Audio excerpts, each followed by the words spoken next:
to support his philanthropic efforts.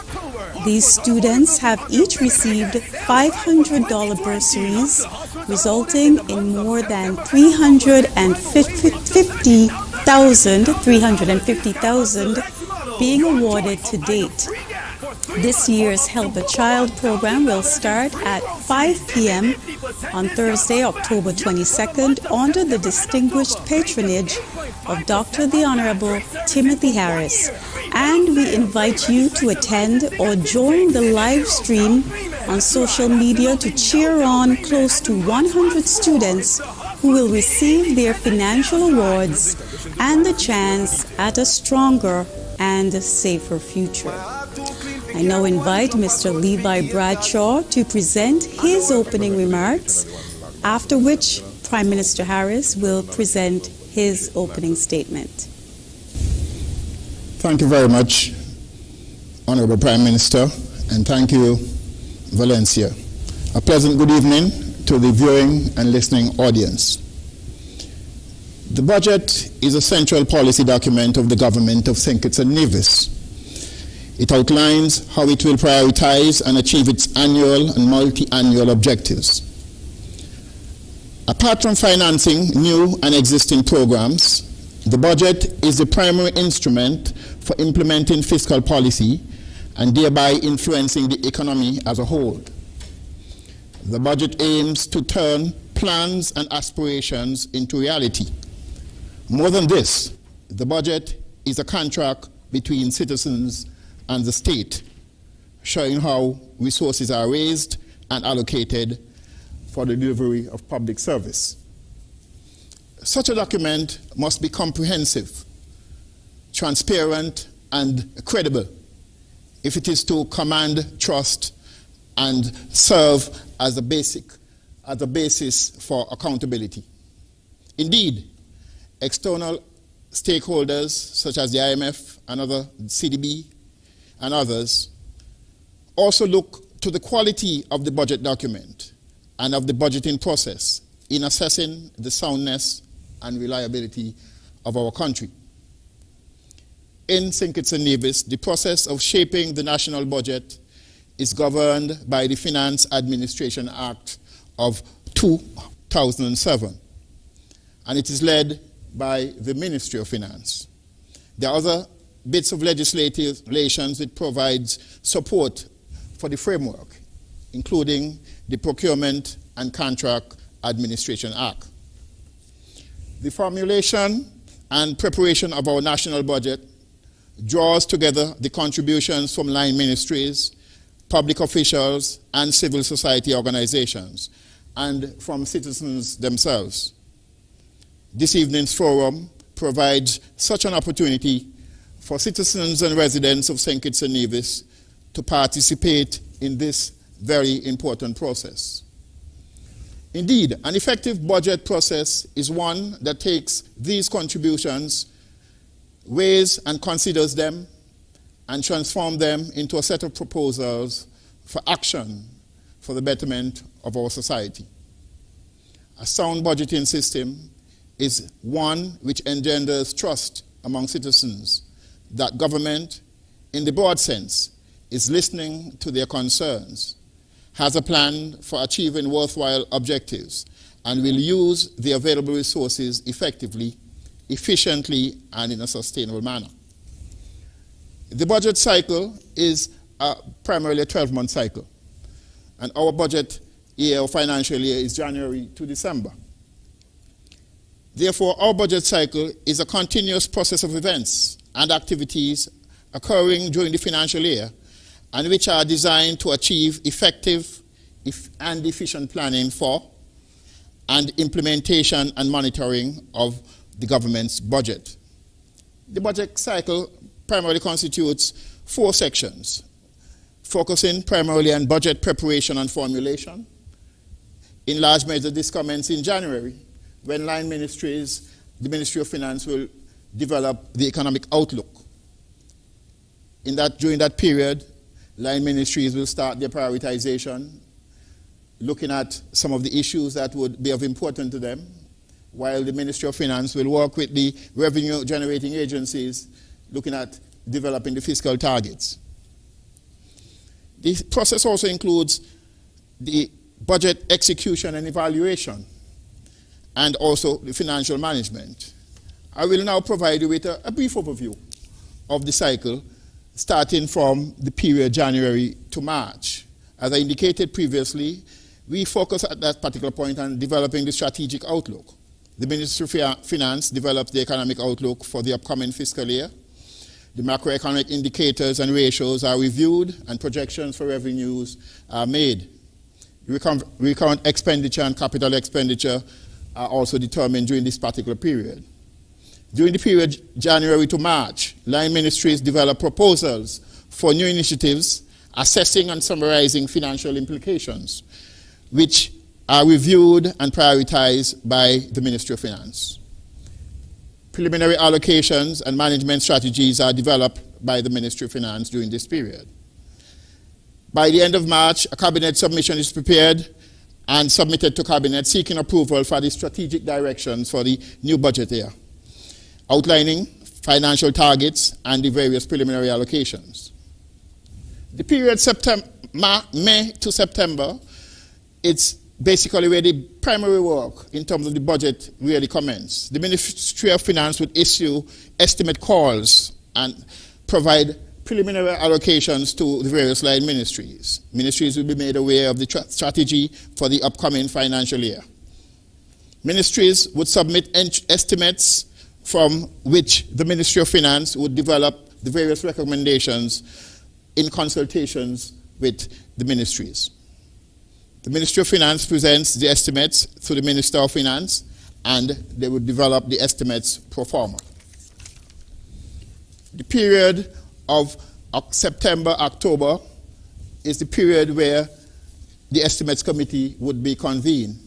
And indeed, we are currently at this point in our budget cycle, where line ministries are required to make presentations to the Estimates Committee to seek approval of their new revenue, their new recurrent and capital expenditure, and their new recurrent revenue initiatives. The Estimates Committee is constituted by the members of the Federal Cabinet under the chairmanship of the Honorable Timothy Harris, our Prime Minister and Minister of Finance. And the committee is supported by senior officials from the Ministry of Finance, the Ministry of Sustainable Development, and the Office of the Prime Minister. This is a very important exercise, as it allows all cabinet ministers the opportunity to hear and participate and actively discuss the matters and issues relating to another ministry. Indeed, over the last 2 days, the Estimates Committee have met with representatives from the Ministry of Justice and Legal Affairs, the Parliament, the Office of the Attorney General. We have met with the Ministry of Social Development and Gender Affairs, the Ministry of Foreign Affairs and Aviation. We have also met with the Ministry of Labor, the Office of the Prime Minister, the Governor General's Office, the Ministry of Agriculture, Fisheries and Marine Resources, and the Ministry of National Security and Immigration. The Estimates Committee will continue its meeting with line ministries during the next 2 days. During the period October and November, having completed the exercise in terms of the Estimates Committee meeting, the Ministry of Finance would start the process of finalizing the budget document. The budget document will be prepared and during that particular period submitted in late November, very early in December, to the government printery for printing. At the same time, the appropriation bill is prepared for laying in the Parliament. During December, as is tradition in our jurisdiction, the budget is presented to the Parliament using 2 volumes. One volume containing the economic statistics and the economic information and fiscal and revenue details, and the other document, volume 2, containing information relating to expenditure. We also develop the Ministry of Finance would assist with the development of the budget address. And these two instruments are laid in Parliament for the consideration of and debate of both sides in the Parliament in our National Assembly. At the end of the process, when the bill, the appropriation bill, becomes law, it is sent to the Office of the Governor General for his assent. At that particular point in time, we are close to the end of the financial year in December, and the general warrant is prepared by the Ministry of Finance, signed off by the Honorable Minister of Finance, and sent to the Office of the Accountant General. That is the instrument that provides the Accountant General with the authority to incur expenditure from the new budget. But the budget process does not end in December, because having prepared the budget, there is that point in December and January when the budget is implemented. The implementation of the budget and the execution of the various projects in the budget are very critical. During January, the implementation and monitoring exercise would commence, and the budget is also monitored throughout the financial year from January to December. The process is very important, and it's a very important part of our democracy, where this particular exercise is key to the continuation of our government. Transparency and accountability are key features of our budget, and it is important, therefore, that the information that is published in the national budget is available to the general public. The general public can access the budget by visiting the Ministry of Finance website. I will pause now and attempt to respond to any questions that the general public will have this evening. Thank you.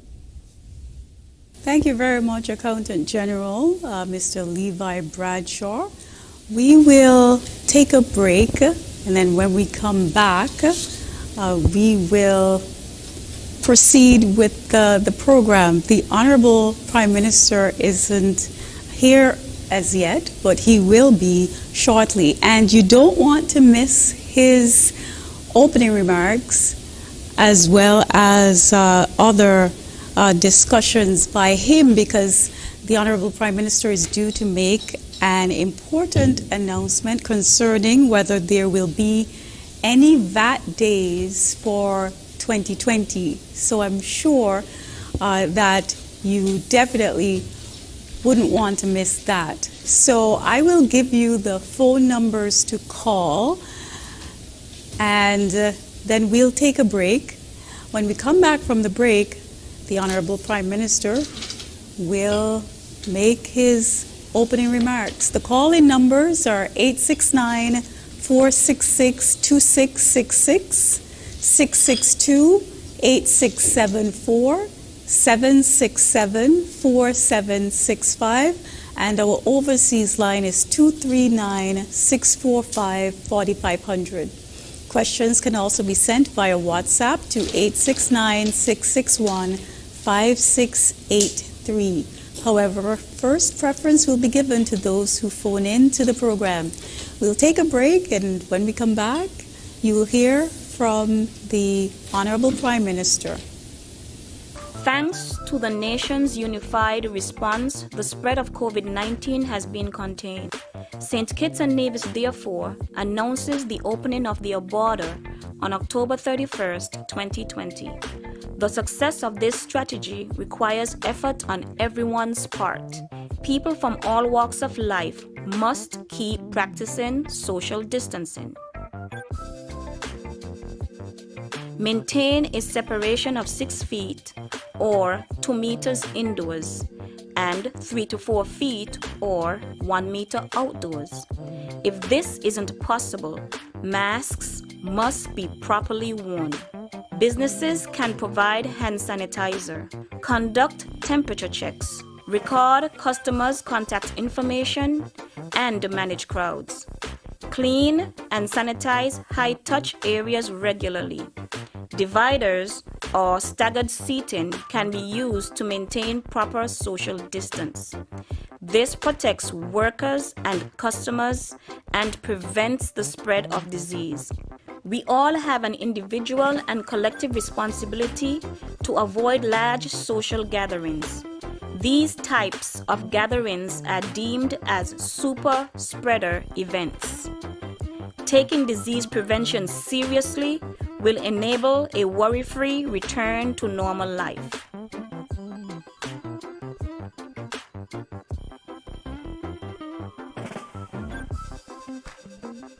Thanks to the nation's unified response, the spread of COVID-19 has been contained. St. Kitts and Nevis, therefore, announces the opening of their border on October 31st, 2020.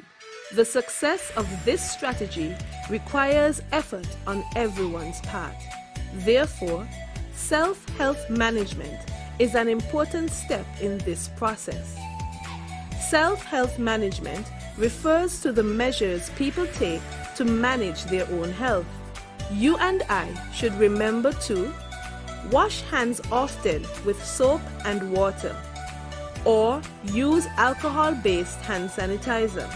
Avoid touching your eyes, mouth, and nose. Take your temperature morning and evening. Watch for symptoms. Persons with diabetes or hypertension are reminded to take your medication regularly as prescribed. If you have no symptoms, you may carry out your normal routine and boost your immune system. When you are outside, avoid public spaces and wear a mask at all times. If you develop symptoms, put on a mask and seek medical care. Thanks to the nation's unified response, the spread of COVID-19 has been contained. St. Kitts and Nevis, therefore, announces the opening of their border on October 31st, 2020. The success of this strategy requires effort on everyone's part. Therefore, self-health management is an important step in this process. Self-health management refers to the measures people take to manage their own health. You and I should remember to wash hands often with soap and water, or use alcohol-based hand sanitizer.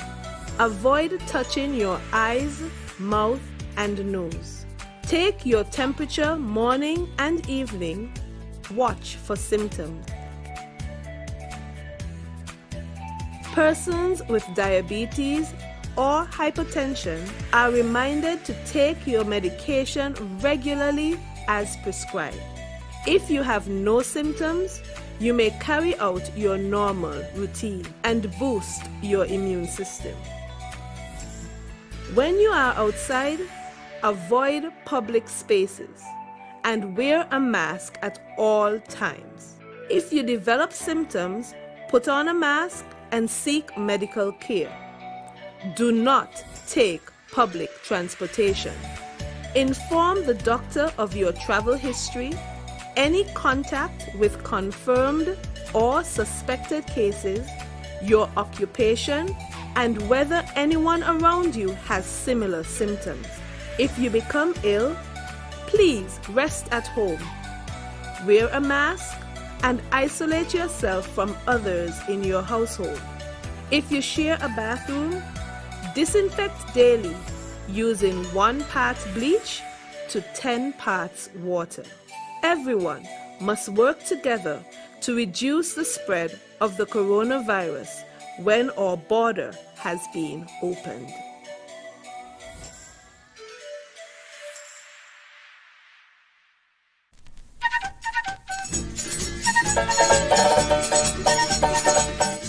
My name is Carla Astafan, and I have been a potter for over 20 years. I know it's a very difficult time for all of us in the industry, but this time has given me the opportunity to really rethink the whole operation. It's given me time to do other things, to do my pottery. I'm trying to stockpile on my work. To my brothers and sisters in the tourism industry, this is a time to look towards the future. This is a time to examine what you have been doing, see what new things you can do, how you can diversify, how you can innovate, plan ahead. So with proper planning, we will all be prosperous in the future.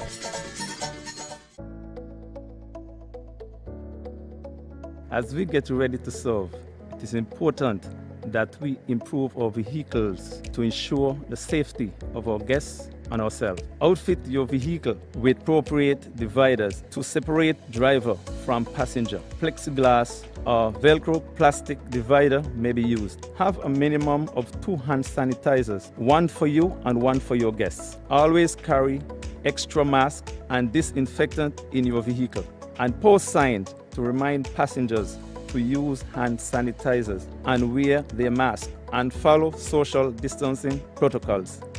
When providing a service, it is important that the hands of the passengers are sanitized before entering the vehicle. Remember, a mask must always be worn by all occupants of the vehicle for the duration of the trip. At the end of the trip, remember to wish your passengers a good day. Ensure they have left no personal items behind and sanitize their hands. Once you have completed your trip, remember to sanitize your hands and your vehicle. Seats must be disinfected and all high-touch areas, such as doors and seat handles, must be sanitized before your next trip. Let's do all we can to keep ourselves and our visitors safe.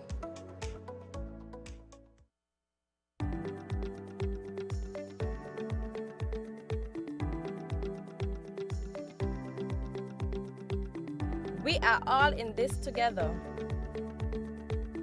And we all have a part to play to keep our island COVID-free. Play your part and stay safe and healthy. Our borders will soon be reopened. Get ready.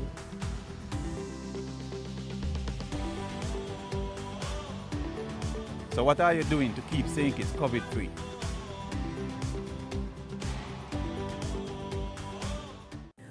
When you feel a sneeze or a cough coming, try to prevent sneezing or coughing into your hands, as this will contaminate your hands and spread germs. Covering your mouth prevents the spread of germs. You probably knew that, but the way you cover up also matters. And that means breaking a habit you've done all your life. Cover your mouth and nose with flexed elbow or a tissue, not your hands. Discard the used tissue in an appropriate bin immediately. Then, wash your hands with soap and running water to help stop the spread of germs. Turn on water. Wet hands. Apply soap and lather up. Focus on washing your hands for at least 20 seconds. Wash the front of your hands, the back, between fingers and around the nails. Rinse hands under running water. Use something clean to wipe your hands, preferably a disposable paper towel. The best way to wash your hands is using running water and soap, but sometimes we don't have that available. When not available, use hand sanitizer that should have at least 60% alcohol content. Your health is your responsibility. This message was brought to you by the Ministry of Health, St. Kitts.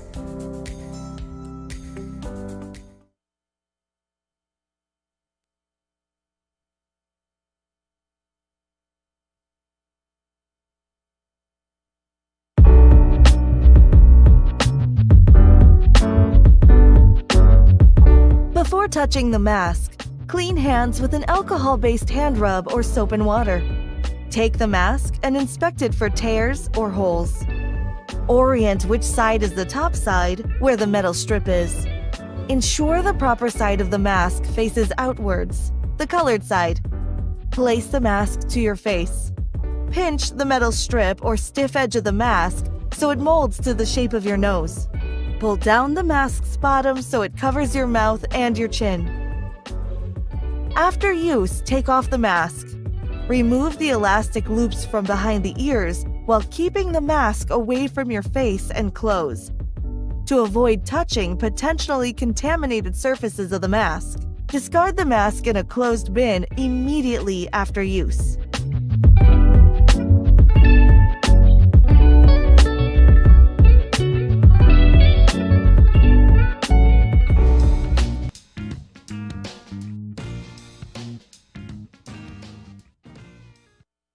Welcome back to Leadership Matters. Prime Minister Dr. the Honorable Timothy Harris is here, but before we go to his opening remarks, I just want to give you a couple of updates. So the first update is the fact that the St. Kitts Tourism Authority sent out an important notice today titled Airlift Update Number 2. And it informs the public about the schedule for American Airlines and British Airways for November 2020. So I'd like to read out the list for you.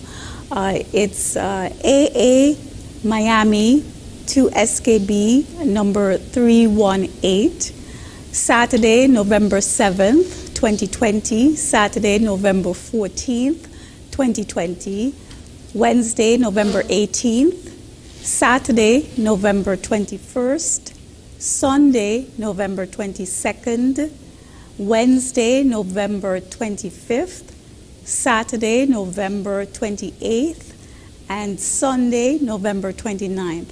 And again, those dates are for the American Airlines flight between Miami and St. Kitts Bastille.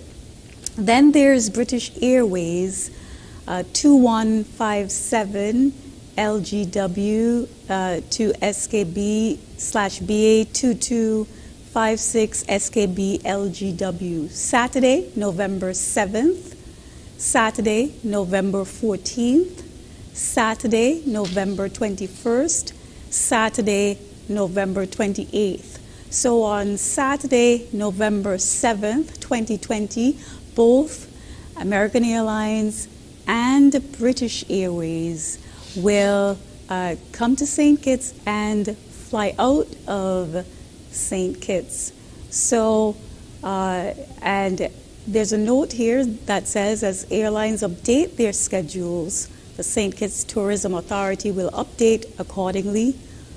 Please note, airlift schedules are subject to change, but American Airlines and British Airways will be coming here Saturday, November 7th. So book your flights accordingly, and the borders are definitely reopening. So that's great news. I'd like to just remind our audience that the focus of discussion tonight will be the national budget as an instrument for delivering a stronger and safer future. So you would recall that on Thursday, December 12th, 2019, Prime Minister Dr. the Honorable Timothy Harris laid before the National Assembly the Appropriation 2020 Bill, 2019 of approximately EC $848.9 million for the fiscal year 2020. It was a tax-free budget, and it was presented under the theme, let's keep building a strong and safer future for St. Kitts and Nevis. And when Prime Minister Harris presented his bill, he said, the prospects are very good for continued growth and development of our Twin Island Federation. Such good tidings also bring confidence that we would be able to implement our plans for 2020 without the introduction of new taxes. We would therefore organize and make an extra effort to roll out these plans, which are designed to move our country forward. Fast forward to 2020 and COVID-19 came and changed our lives forever. But we will move forward and we will rebound, and hence the topic for tonight, the national budget and all the great plans that Prime Minister Harris and his administration have to move our country forward to a stronger and safer future. I will take just a quick break, about a minute or two, and when we come back, we will hear from Prime Minister Dr. the Honorable Timothy Harris.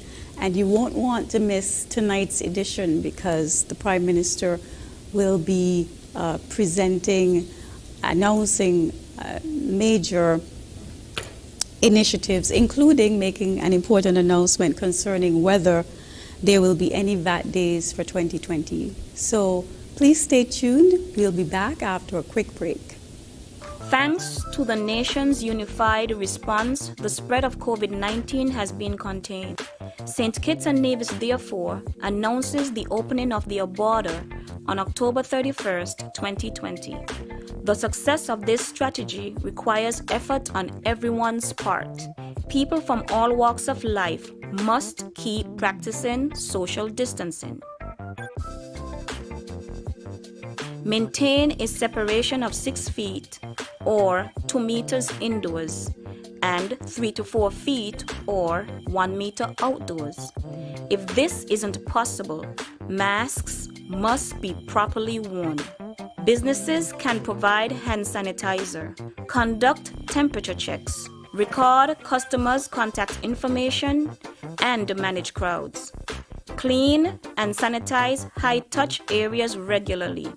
Dividers or staggered seating can be used to maintain proper social distance. This protects workers and customers and prevents the spread of disease. We all have an individual and collective responsibility to avoid large social gatherings. These types of gatherings are deemed as super spreader events. Taking disease prevention seriously will enable a worry-free return to normal life.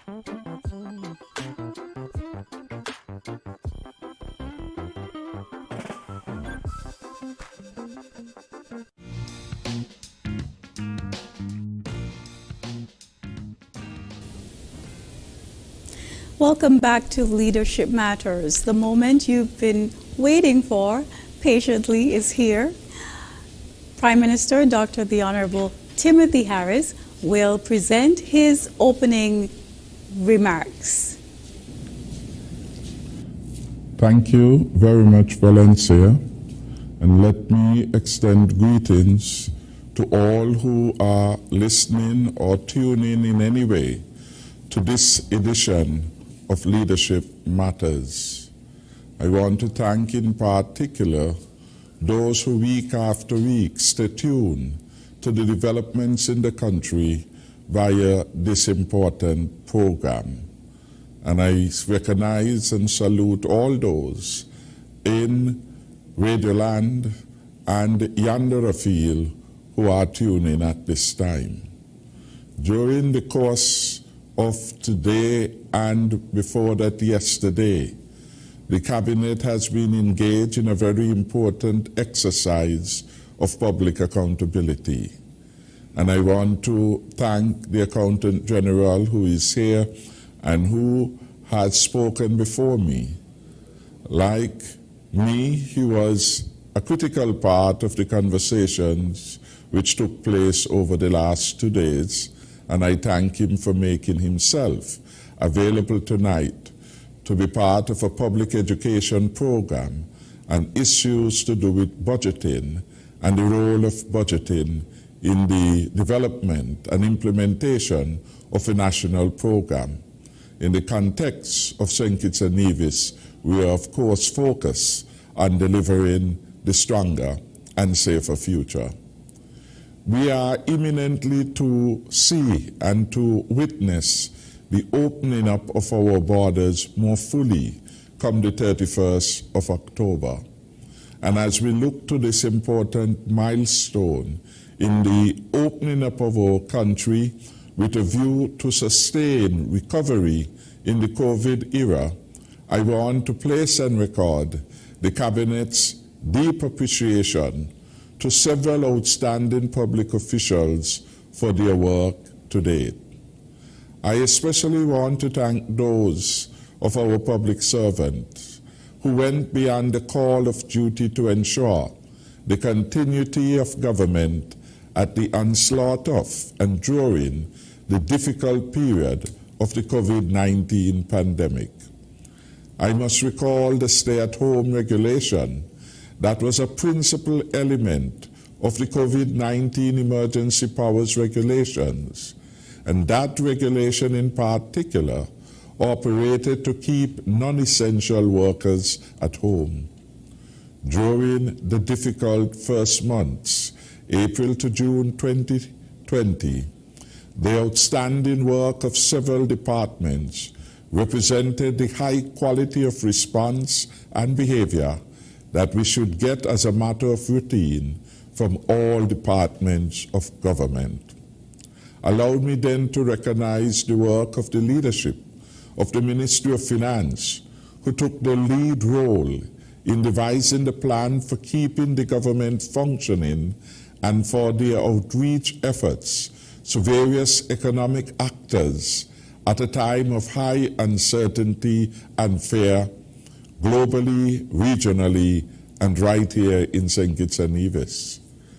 The unveiling of the stimulus plan led to a calming of the waters. Our COVID-19 stimulus package is to date the largest and the best one to be unveiled anywhere in the Caribbean region. Let me at this time commend our Accountant General, Mr. Levi Bradshaw, and his department for ensuring that every week over 4,000 weekly public sector workers were paid on time. This group comprises the government auxiliary employees, 1,207 of them, and approximately 3,000 persons on our STEP program. Additionally, every month during this COVID-19 season, 5,109 employees and pensioners were paid on time. The work of processing personnel emoluments would not have occurred without the outstanding support of the payroll unit in the office of the Chief Personnel Officer. I commend the CPO, our Chief Personnel Officer, and the head of the payroll unit, along with her staff, for an excellent job. Equally, I must commend Mr. Emil Green, the Chief Executive Officer of the STEP program, and his staff for excellent work. In the healthcare sector, I want to recognize Permanent Secretary in the Ministry, Dr. Dolores Stapleton Harris, and the Health Emergency Operations Center, who work very hard to ensure the readiness of St. Kitts and Nevis by organizing the procurement of essential personal protective equipment, vehicles, the Cuban Medical Brigade, and much more, and indeed for putting in place an effective public education and outreach program to inform, educate the public about the dangers of COVID-19. The Ministry of Sustainable Development had an important role to play, and it still does, in ensuring the continuity of payment under our poverty alleviation program. And we record appreciation for the efforts of the core of persons who went out daily during curfew hours even to ensure that the program could respond to the expectations of those who were registered as beneficiaries.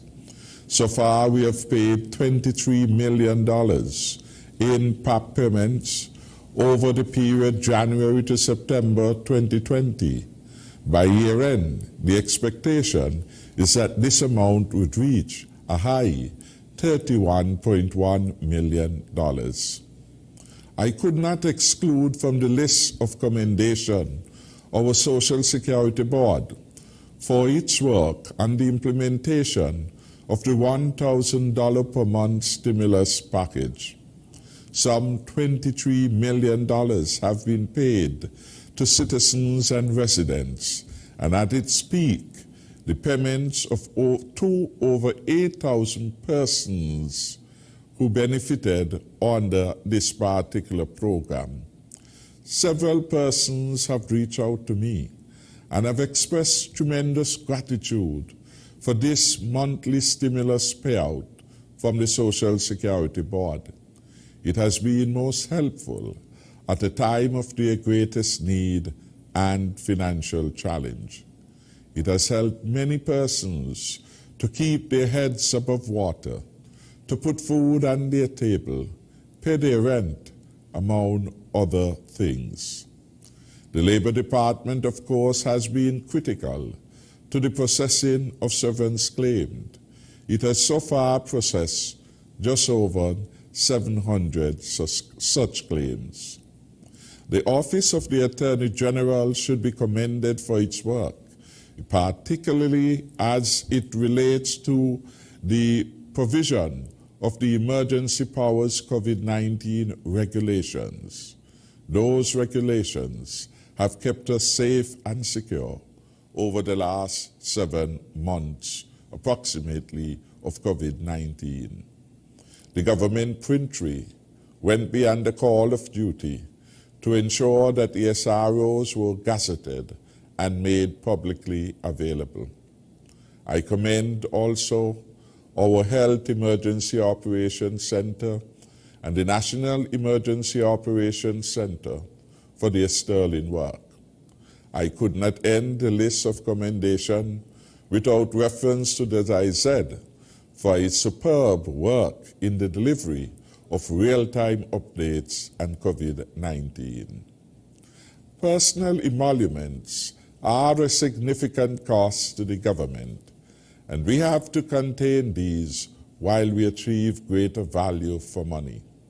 So far, total disbursements from January to September have totaled $218 million.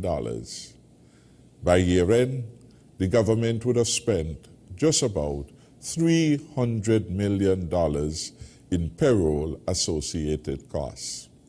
Importantly, this government has not laid off one person to date, in spite of the dramatic reduction in our tax collections. We have really been an excellent example of what a good employer should do in times of emergencies and pandemics. For the 2021 budget, we have already significantly increased expenditure on personnel and employment costs by our policy decision, 1, to regularize the government auxiliary employees, and 2, to bring qualified step workers, nigh 3,000 of them, as part of our GAE pool in a phased way, starting with the step workers working with central government. The associated costs are not only wages and salaries, but include Social Security costs, 1% severance levy, 3% social service levy, and we can go on and on. This will be one of the most significant additions to recurrent revenue in 2021. All of us must work harder to make this bold and new initiative a success. I want to thank the special committee that is working so very hard to bring this initiative smoothly in place. As we build out our estimates for 2021, we are of course focused and cost containment, efficiency and efficacy in the delivery of government services. Yes, performance matters. We must not accept mediocrity, and we must reward performance. I have charged inter alia His Excellency Vance Emery to lead the program of public sector reform, of which performance measures are to be developed and implemented. Ambassador will be assisted in this regard by former Chief Personnel Officer Mrs. Dorfrida Rochester, Ambassador Everson Hull, and a small group of support staff. The Cabinet encourages the full support of all for this reform effort that is critical to the delivery of a stronger and safer future. COVID-19 requires us to be the best that we can be, as citizens and as residents, as communities, as a government, as a people and a country. We certainly must rise to the occasion, and I know that we can, and we certainly will. COVID-19, with its brutal attack on our health system, our customary practices and approaches to work, to life and living in general, causes us to reflect, to revisit, and re-examine the role of the executive, the role of government employees, the role of the private sector, and the wider non-governmental community.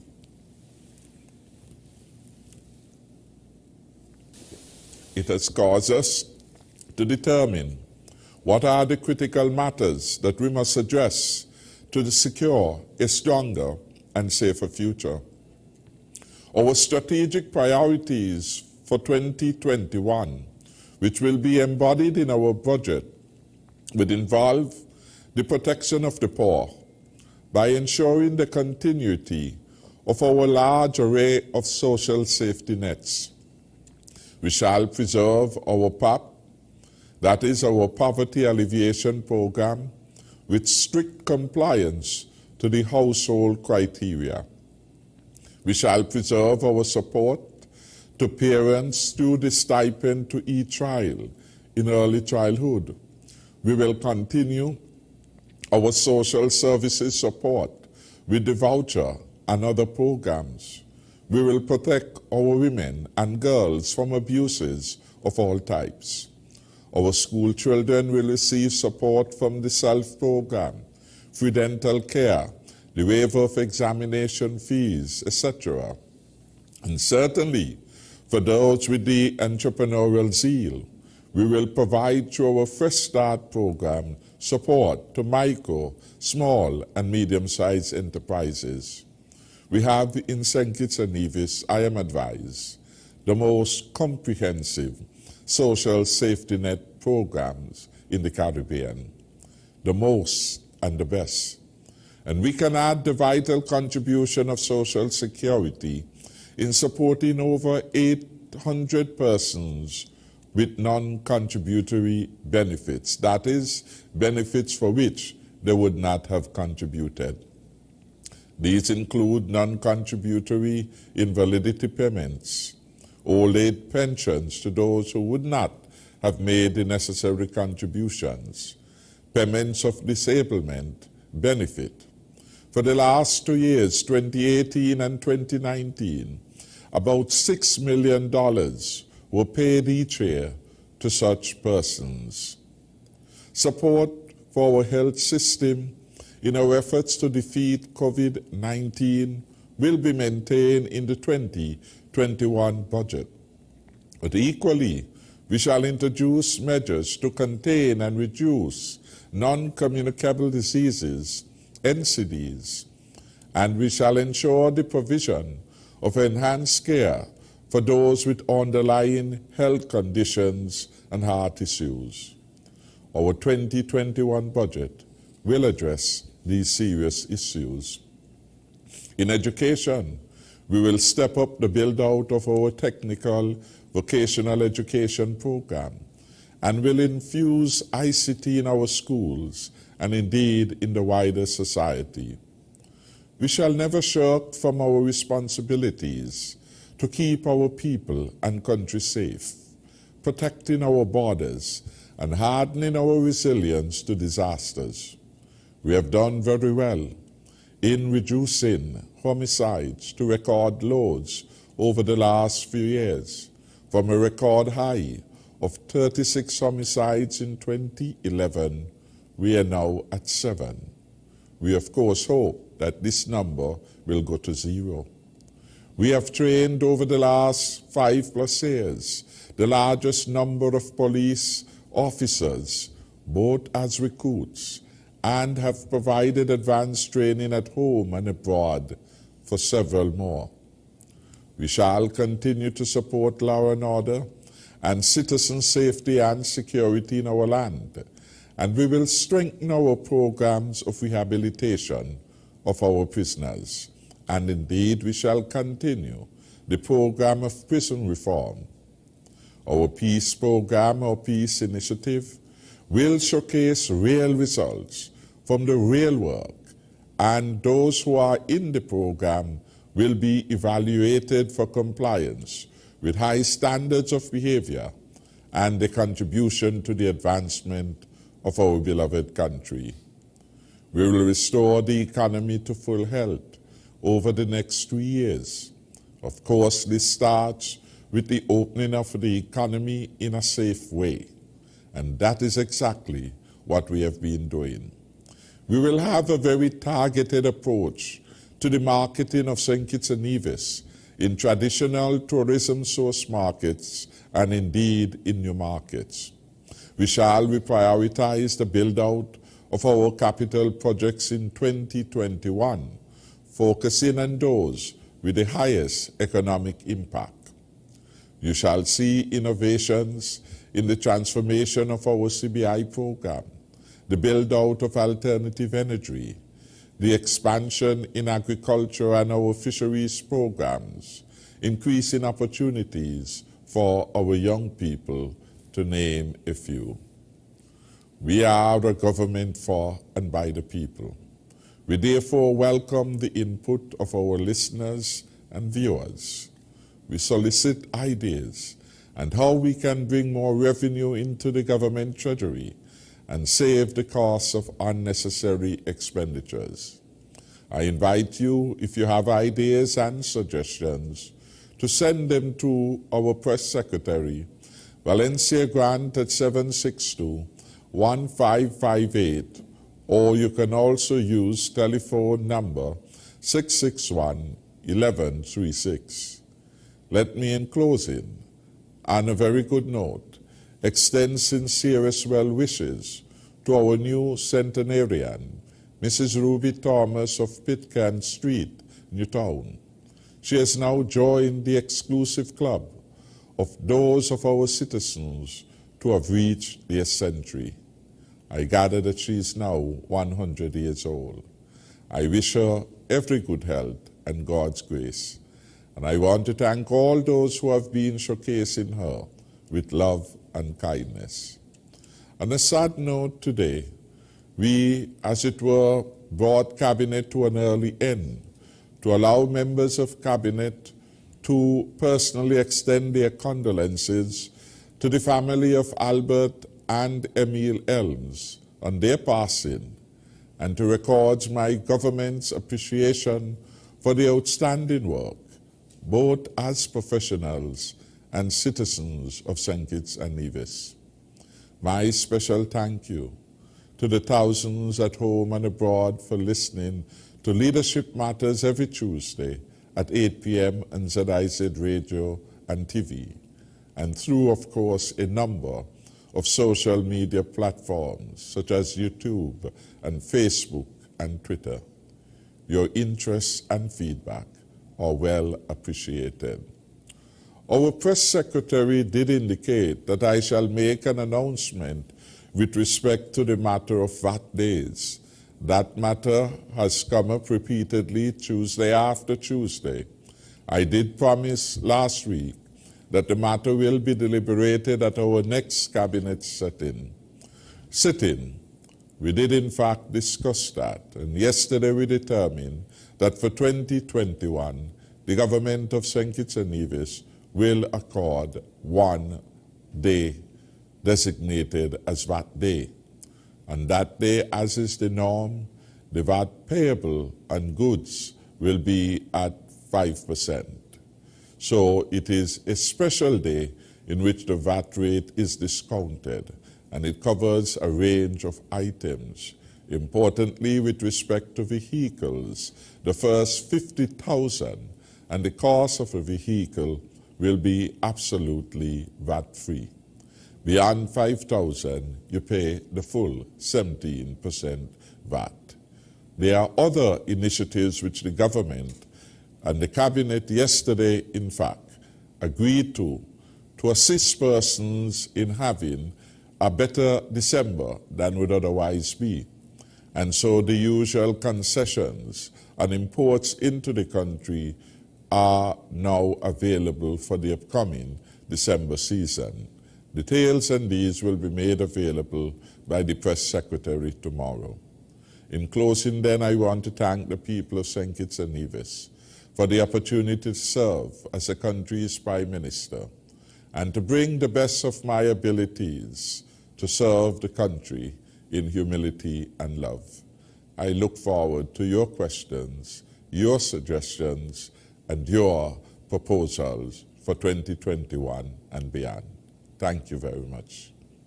Thank you very much, Honorable Prime Minister. We will take a very quick break just to give you time to get to your phones and call us. So I'll give you the numbers again. It's 466-2666, 662-8674, 767-4765, and our overseas line is 239-645-4500. We'll come back in about 45 seconds or a minute, okay? And then we'll take your calls. Thanks to the nation's unified response, the spread of COVID-19 has been contained. St. Kitts and Nevis, therefore, announces the opening of their border on October 31st, 2020. The success of this strategy requires effort on everyone's part. People from all walks of life must keep practicing social distancing. Maintain a separation of 6 feet or 2 meters indoors and 3 to 4 feet or 1 meter outdoors. If this isn't possible, masks must be properly worn. Businesses can provide hand sanitizer, conduct temperature checks, record customers' contact information, and manage crowds. Clean and sanitize high-touch areas regularly. Dividers or staggered seating can be used to maintain proper social distance. This protects workers and customers and prevents the spread of disease. We all have an individual and collective responsibility to avoid large social gatherings. These types of gatherings are deemed as super spreader events. Taking disease prevention seriously will enable a worry-free return to normal life.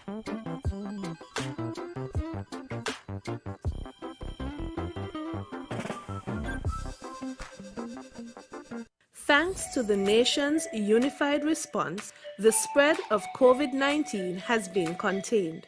St. Kitts and Nevis, therefore, announces the opening of their border on October 31st, 2020. The success of this strategy requires effort on everyone's part. Therefore, self-health management is an important step in this process. Self-health management refers to the measures people take to manage their own health. You and I should remember to wash hands often with soap and water, or use alcohol-based hand sanitizer. Avoid touching your eyes, mouth, and nose. Take your temperature morning and evening. Watch for symptoms. Persons with diabetes or hypertension are reminded to take your medication regularly as prescribed. If you have no symptoms, you may carry out your normal routine and boost your immune system.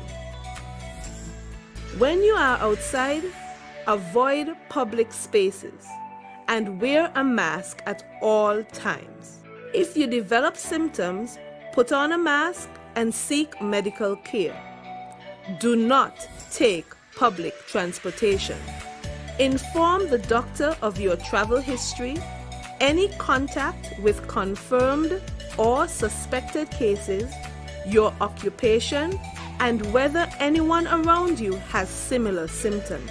If you become ill, please rest at home.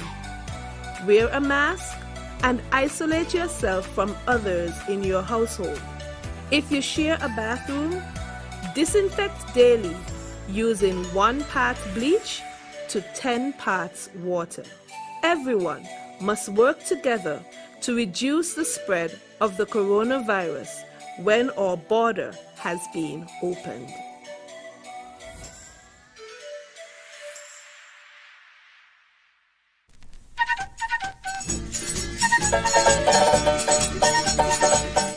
My name is Carla Astafan, and I have been a potter for over 20 years.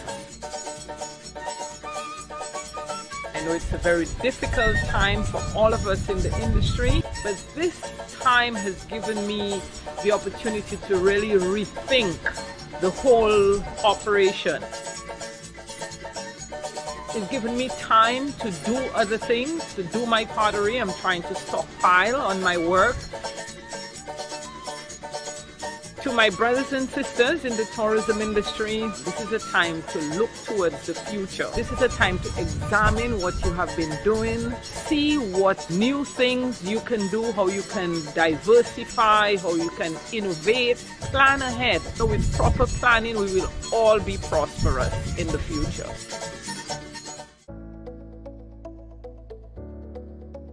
As we get ready to serve, it is important that we improve our vehicles to ensure the safety of our guests and ourselves. Outfit your vehicle with appropriate dividers to separate driver from passenger. Plexiglass or Velcro plastic divider may be used. Have a minimum of 2 hand sanitizers, 1 for you and 1 for your guests. Always carry extra mask and disinfectant in your vehicle, and post signs to remind passengers to use hand sanitizer.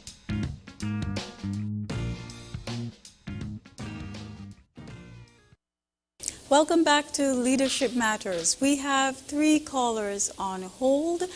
I will go straight to the phone lines. Good night. You're live on Leadership Matters. Hello, good night. Hello, good night. Hi, good night. And good night, Honorable Prime Minister. Good night. Yes, and good night to the folks home and abroad, California. Mr. Prime Minister, a couple of questions. One, could you give us an update on the civil service reform? Because honestly, Mr. Prime Minister, me as a civil servant is not happy with the service that we provide to the taxpayers that pays us. In a number of ways, the taxpayers come to us for us to provide the service that they pay us for. Many of the time, Mr. Prime Minister, we take way too long to provide them with the service that is needed. We always have many excuses. We short staff, people gone lunch, people gone away, and all kind of things. Documents cannot come on time when the public who pays us need it. That is very, very, very lacking in the service that we provide. The other question is, Mr. Prime Minister, can you give us an update on the $500 package that is 2 times now that is issued by the government? And many of us, Mr. Prime Minister, who work in way under $2,400, who have been, like me, who have been 26 years, Mr. Prime Minister, I have applied twice for it and can't get it. And they can't tell me no reason why I can't get it. 26 years and I am not even $2,400. And I find as a taxpayer and a voter, I find it very insulting and very embarrassing. The other thing, Mr. Prime Minister, is concerning, you get a lot of complaints, the Labor Department. We have heard many cries. And the public itself would like to see some improvement in the efficiency of the Labor Department. People got many complaints with that department. And like so many other departments in government. And as I said earlier, we are not providing the service that we ought to give urgently to the taxpayers that pays us.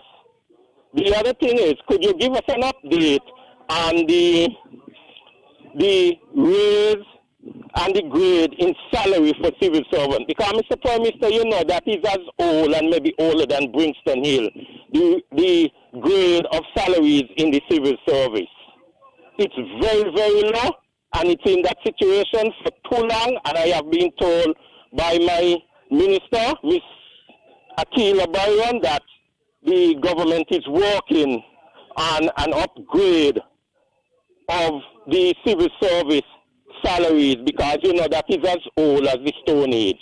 Again, Mr. Prime Minister, I'll be listening to hear those answers from my questions. Thank you, caller. Good night, caller. You're live on Leadership Matters. Good night. You're live on Leadership Matters. Good evening, Mr. Prime Minister and Mr. Accountant General. It's a pleasure having you all back once again. A week ago or thereabout, the Honorable Prime Minister of St. Lucia mentioned that the country of St. Lucia was out of money. I hope we're not in that position. But just as a matter of interest, what is there in the 2021 budget, or what plans you have to ensure that we as a country do not end up with hand and glove before the steps of the IMF sometime in the future as a result of the fall off in foreign exchange from whatever sources, tourism or whatever, because we'd not like to be in a position that we were in put there by a former Prime Minister who was fiscally irresponsible. That's one question. And quickly, listening to the Accountant General's presentation before you arrived, Mr. PM, I got the impression that at the end of the year, say 2020, December 31st, everything, all expenditure ends. Whatever hypothetical situation where a department in government, a ministry, orders a piece of equipment or something of the sort is delayed for some reason and not delivered until January of 2021 and not invoiced until then, does that the budget allow for that expenditure to be paid for in 2021 as against out of the new budget of the 2021 budget? Thank you. I'll listen off here. Thank you, caller.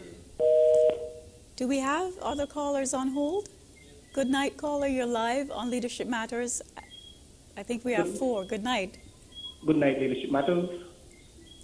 Good night. To the Honorable Prime Minister, and good night to the Accountant General, Mr. Bracho.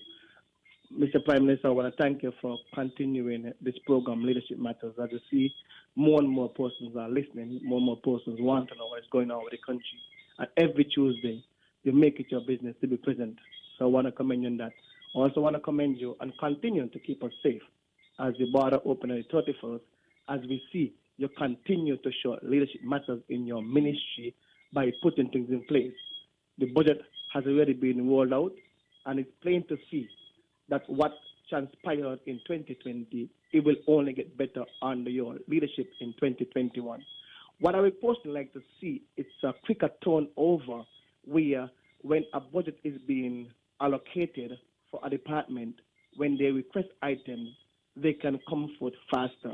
So that's something that I think that you could liaise with your PS in terms of the releasing of funds to Ministry of Finance that you are over. That seems to be a problem throughout this year and going into 2021, we want to see a faster turnover. I'm not sure how things going to go in terms of housing, but everybody has want a low-income home. I know you're stress on businesses, large businesses to get involved into housing. But is there any plans in terms of more housing to be allocated to persons? Continue to do a good job and continue being safe. And this is the boy, Bucky and Bucky. I always got it. Thank you. Good night, caller. You're live on Leadership Matters. Good night. Good night. Good night. I'm the Colin teacher. I'm from a large project living Sandy Point. I work at the military, the company. This is my concern. Hello? Hear you. Hello? Move away from your TV set or radio. Just speak into the phone, please. We can hear you loud and clear. Go ahead, please. Continue. Good night. Okay. Yes. Good night. Good night. So this is my big concern. I get in an accident in Old Road, the 21st of August, 2020. The accident about the stone flying through the bus window, and it's very hard on me. I work for the military defense force, no compensation, no one look out for me or anything. It's very hard. I'm on sick leave over 2 months now. I am not getting anything, so I would like this to be addressed. Every day I go down to try to see the Prime Minister, but it's so hard. Every time I get in, stay downstairs, I will call you. I would like to be this to be addressed, please. It's very hurting. I'm on sick leave. I don't have anything to help me. I would love this to be addressed. I would love to speak to the Prime Minister, please. Thank you, caller. I'm very sorry to hear about your accident, and we wish you a speedy recovery. Thank you very much. And I will be on sick leave until next year. That's how bad it is. And I really need some help. Thank you very much. We will make arrangements for sure to get you in touch. Okay? Thank you. Thank you for calling. Thank you. Yes. Good night, caller. You're live on Leadership Matters.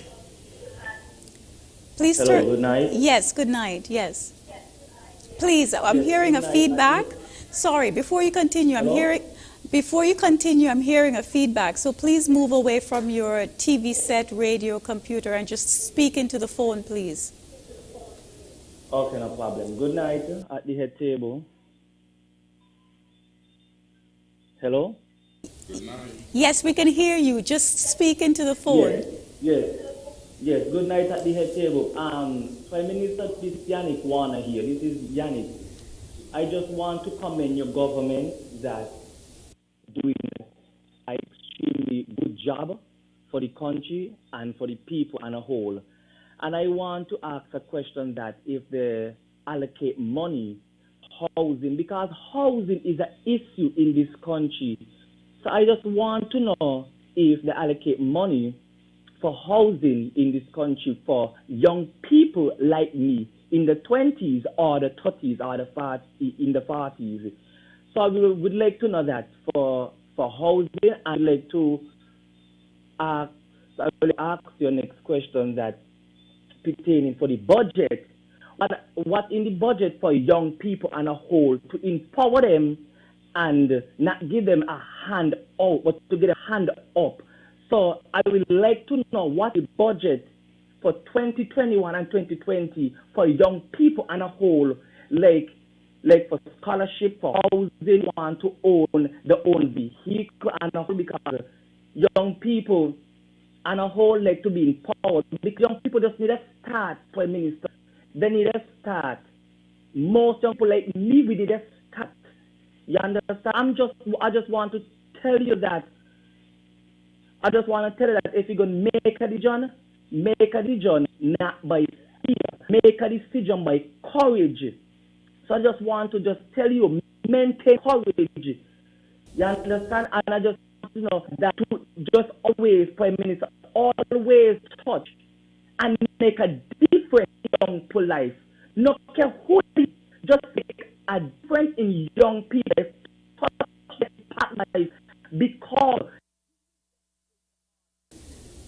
I apologize. We lost that caller. Thank you for calling, Yannick. We have heard what you have said.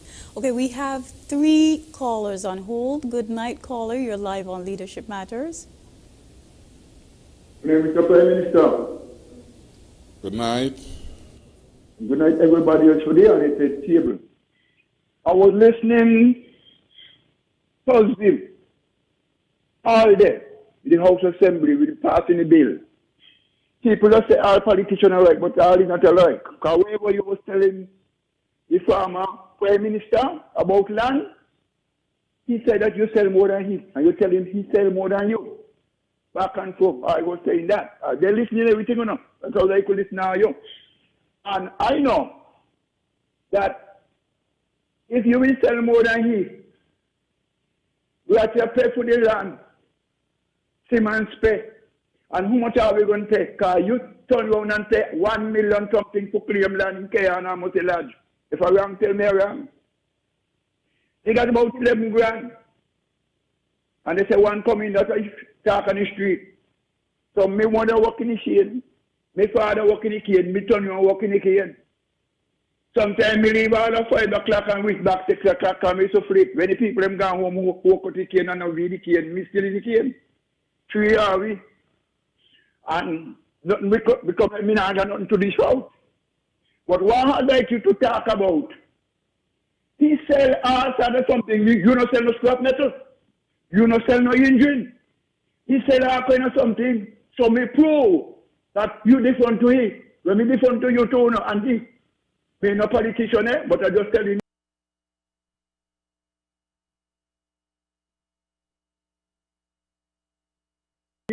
Everybody different. I mean, when people going to say a politician or like a people going to say, I mean, everybody are like in a thinking and in the world.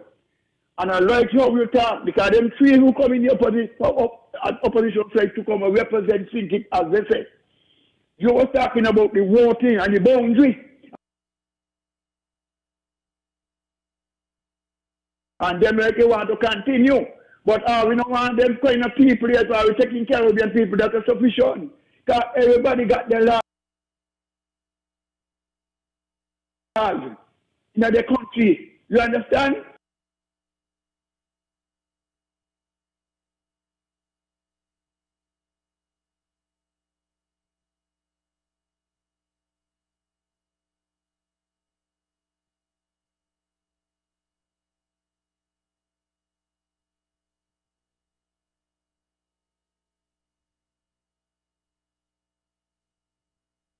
And people from the middle is going to come live here and they have to throw bomb here and everywhere. We don't want that they don't hear Prime Minister. So I want you to protect this place here for me.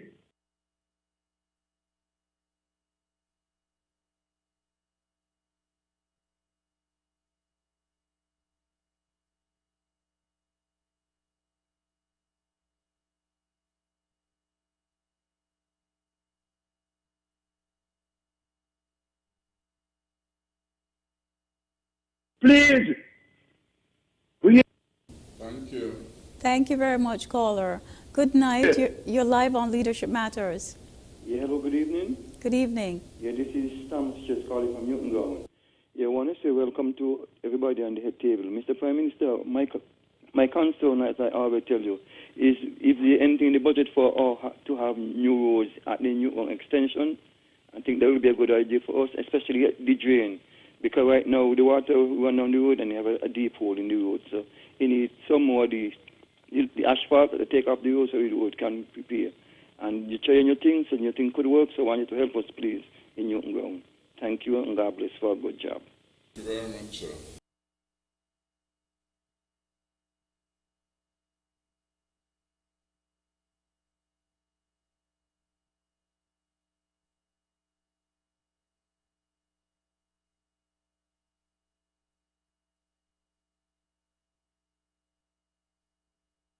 Thank you, caller. Good night. You're live on Leadership Matters. Hello? Hi, yes.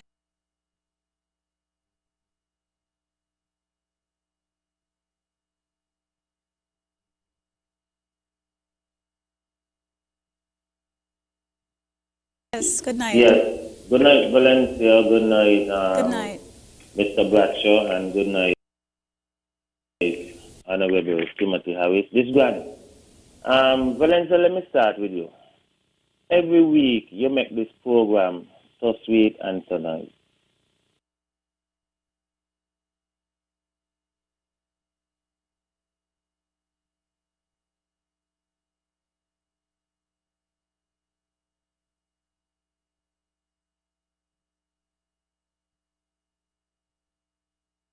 Right, you smile, everything, you're just there. If a caller if the panel forget to answer a question, you remind the panel. And I let you know that you're doing a wonderful, excellent job. You're making me self-conscious, so just ask your question. A caller just a while ago called in and she spoke about an accident. Caller, I'm going to call the bus driver that you was in tomorrow and I'm going to give him $200 to give you. Let me start with that. Prime Minister, I want to stress from the budget a little, but you'll have to make the budget bigger for what I'm going to say. Last week, Wednesday, at St. Peter's, you had an opening up at Beaufort, right, for livestock. I don't want you to put it too much on livestock. In your speech, you spoke about the Garden of Eden.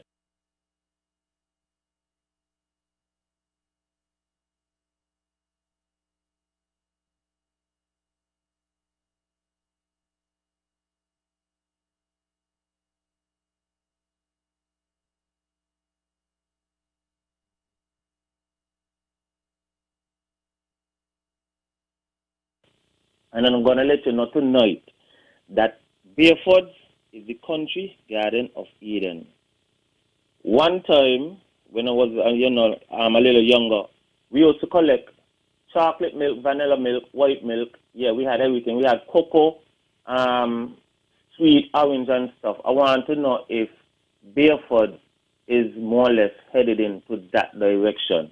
Mr. Bradshaw spoke last week and he spoke about taking people off the step and putting them into the government, service.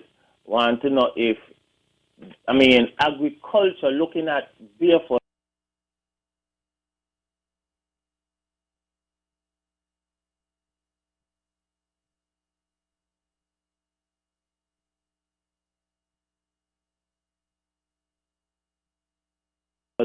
if he will think that agriculture there will be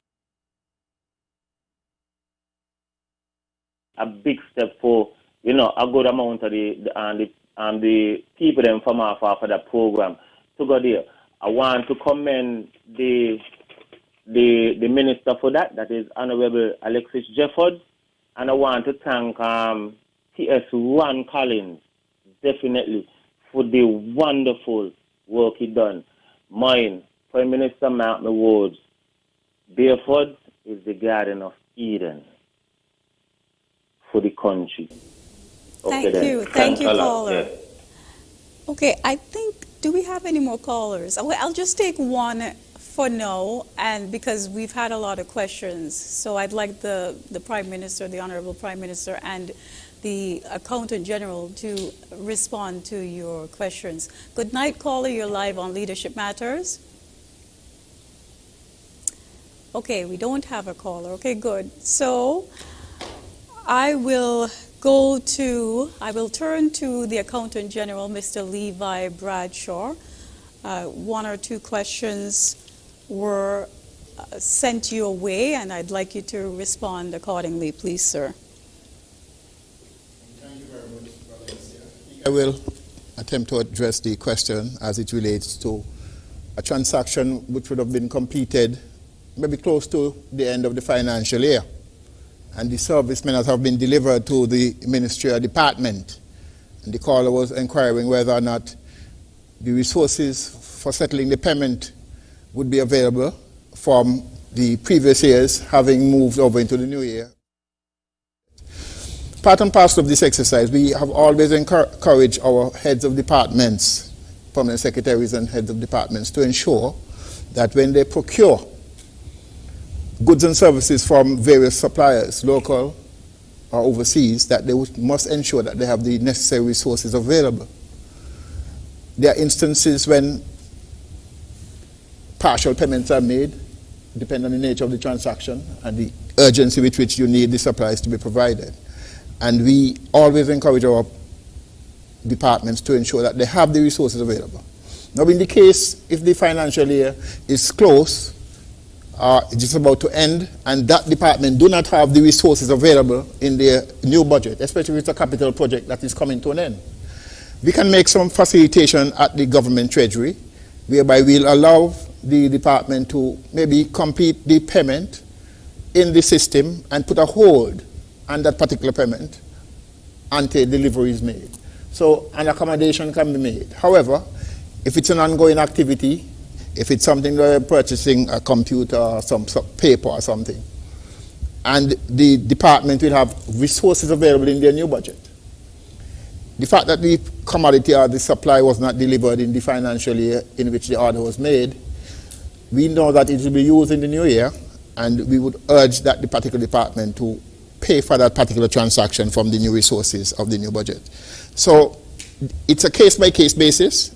If it's an instance where there is no budgetary allocation available to that particular ministry department for the coming year, then we will provide some accommodation to ensure that they can meet the obligation to the supplier when the supplier would have met his obligation to the department.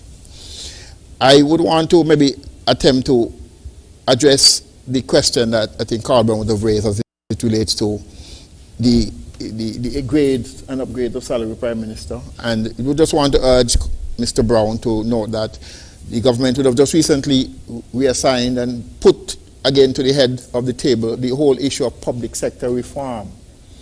And Ambassador Amri has been charged with that particular responsibility.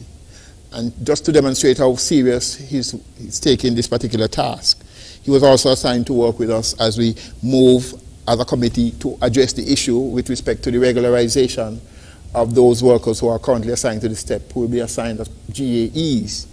And he would have attended one of our meetings and we had the opportunity to share two of the draft cabinet submissions with him just this week, yesterday, Monday. And by today, he would have already returned the draft, copies of the draft with some very good ideas and suggestions and recommendations that we can move to increase the document. I just gave them to him yesterday, and by this morning when I turned up for the estimates committee, he was there handing back both of them to me. It indicates to me that he is serious. I've been around the public sector for all of my working life, 35 years, and I know when people are serious about moving things forward. So I would hope that he would have really heard that your cry in terms of looking at the matter of salary grades and rates. But notwithstanding, Carl, you must also note that the era in which we are really, the issues that we are facing, the new global pandemic, COVID, and we would not want to raise expectations either, Prime Minister, because these are challenging times. The resources of the state, the revenue collection is down substantially. And it is good that as a country would have had some resources, some reserves available. So we are able to meet the obligations on a day-to-day basis, but as you look at the numbers, every morning is less in the kitty. Therefore, I wouldn't want to raise the expectation. We recognize that it's a long outstanding matter, the matter of salary grades and rates. But however, we would want to be our brother's keeper, because the government is also making provisions to accommodate our brothers and sisters who are now in the STEP program to come across the public sector. So it's the demand on the public purse will be very, very, very high. So I just want to urge some caution, but to encourage and put forward that I know this would be one of the issues that would be on the table of the ambassador. The matter of the STEP workers, I think that question was raised, and whether or not some of those persons in transition would find opportunities at the new Barefoot facility. I see that as an excellent idea, and I strongly feel that that would be an opportunity and an area that we can deploy some of those persons to really build out. You know, I remember as a boy growing up and attending Cairn High School, visiting Barefoot's farm and, you know, the cows and the milk and so forth, the dairy component and so forth. And, you know, I think the initiative is a good initiative, and I'm certain that there will be opportunities for persons who are assigned to the STEP program. Thank you. Thank you Very much, Mr. Accountant General. I will give the Honorable Prime Minister the opportunity to speak to the members of the public. Some issues were raised, and I'd like him to address them now. Thank you. Thank you very much, Valencia. The Accountant General gave a good response to the issue as it relates to public service reform. It is an ongoing work and it is going apace. There are several elements to that, one of which the Accountant General is leading a committee with respect to regularization of those who once were described as non-establishment workers, and now we are also dealing with the regularization of the STEP program. That is 4,000 plus persons are intended to be added to the government payroll. It will be the most significant adjustment in payroll to have taken place in a lifetime in the government service. And so that is a work that requires deliberation, that requires careful consideration, and I'm happy that that effort is being led by Mr. Levi Batcher, our Accountant General, with a diversified team of persons. What I intend to do is to ensure in the not-too-distant future we can have Ambassador Emery and the Chief Personnel Officer to be on this program to give some ideas or at least an update on how that particular activity is progressing.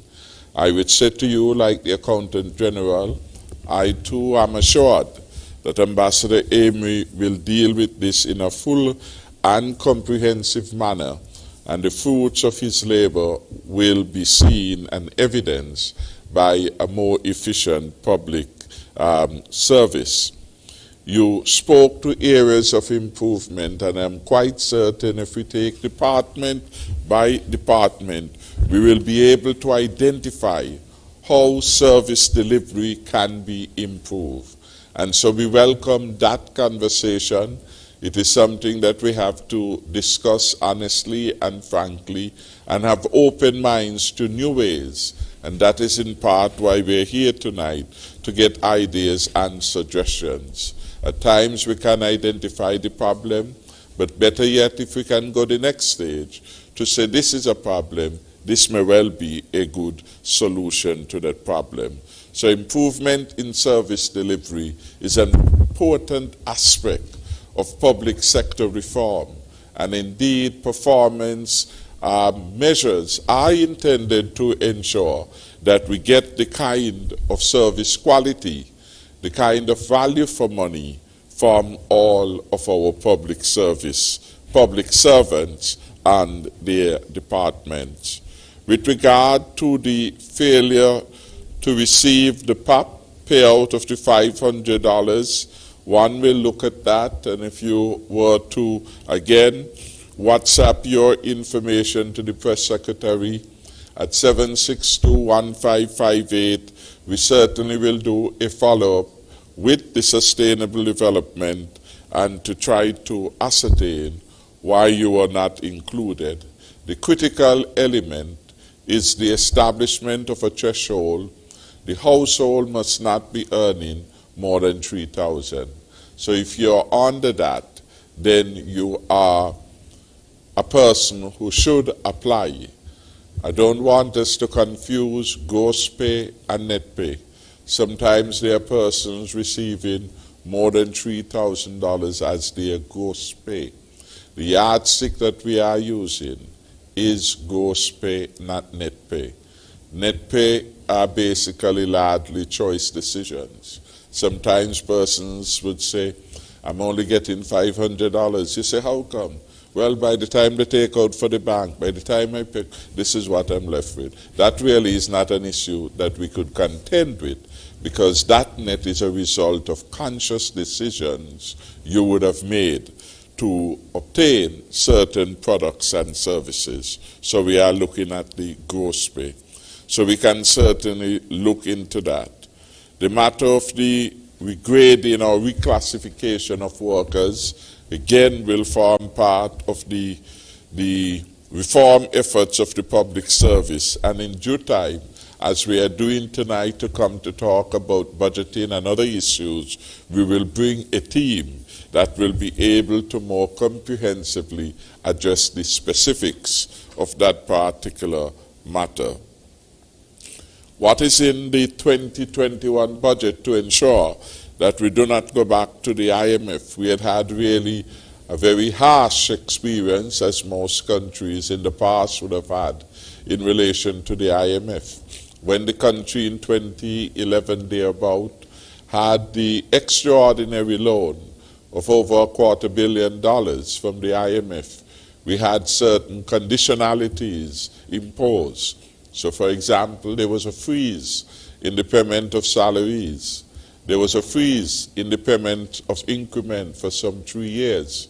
There was an 85% increase in electricity bill, a 600% increase in water bills, and we were taxing a wide range of items.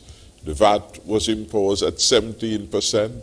At that time, it was the highest introductory rate of VAT introduced anywhere in the Caribbean.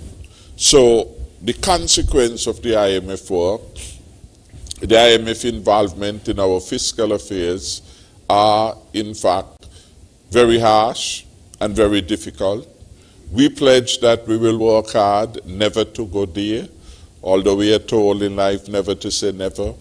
We have said it advisedly that we will do all in our power to properly manage the country, avoid deficits as far as is possible and prudent to do so, because there are times in specific circumstances where you have to engage in deficit spending, and that is an appropriate fiscal response having regard to where the country is. So we are working our very best to manage our situations and to do so in such a way that we avoid any draconian conditionality being imposed upon St. Kitts and Nevis by the IMF or any other external entity. We should also bear in mind, as the Accountant General said, that so far St. Kitts and Nevis stands unique as perhaps the only country that has not had to go to borrow money over the last 6 months to be able to continue the functioning of the government.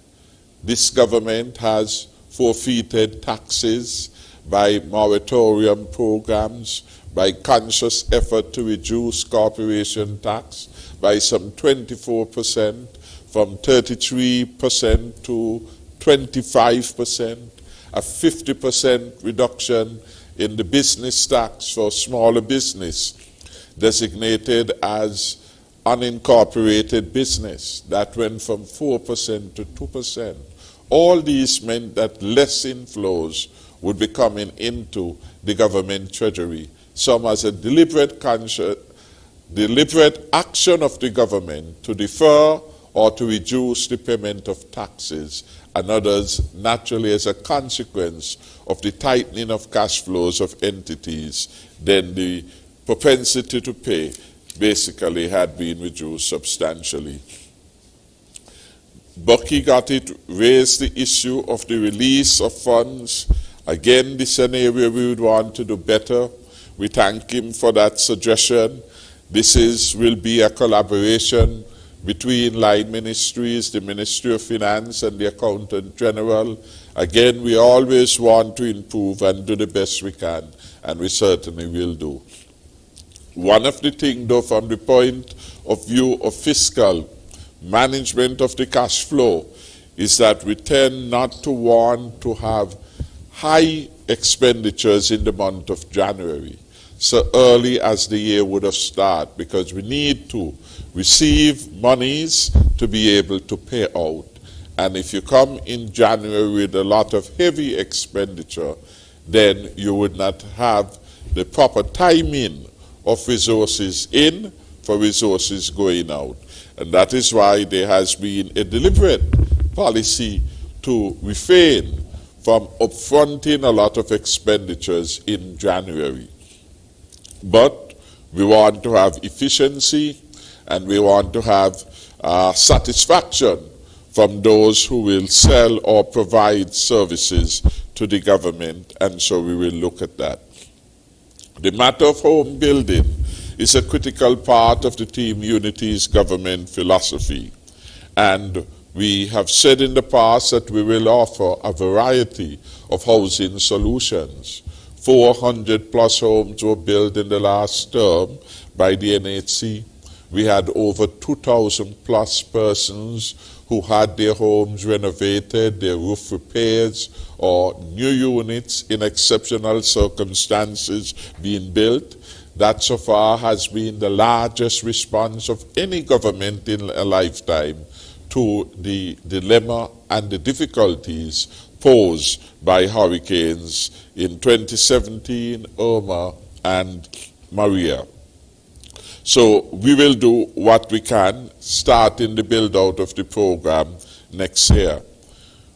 Through the NHC, through Development Bank, and of course the government has a program where considerable concessions are being granted to any person who is, or any citizen who is a first-time home builder. So if you are building a home for the first time, whether or not you work with the government, you can claim benefits through the Ministry of Finance for concessions and duties and associated taxes associated with the building program. So far for the year, we have had, I think, by last record, over 600 applications that have been approved. So it's a significant savings that could bring a significant reduction in your mortgage payment if you were to have your materials, of course, duty-free. And so this is an additional support which is available to interested persons.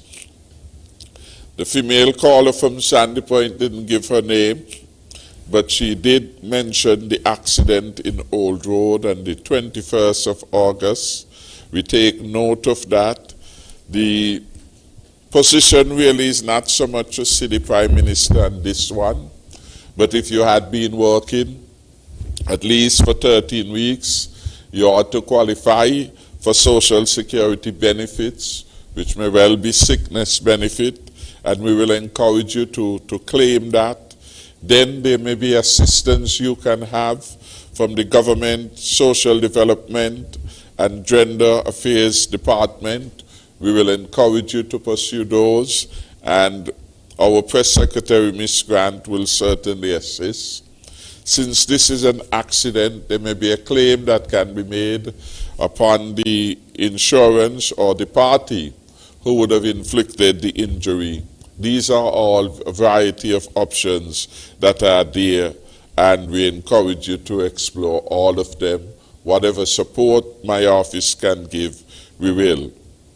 I want to thank Yannick Warner from Old Road for calling in, expressing appreciation like so many others have done over time for the excellent work which my administration continues to produce.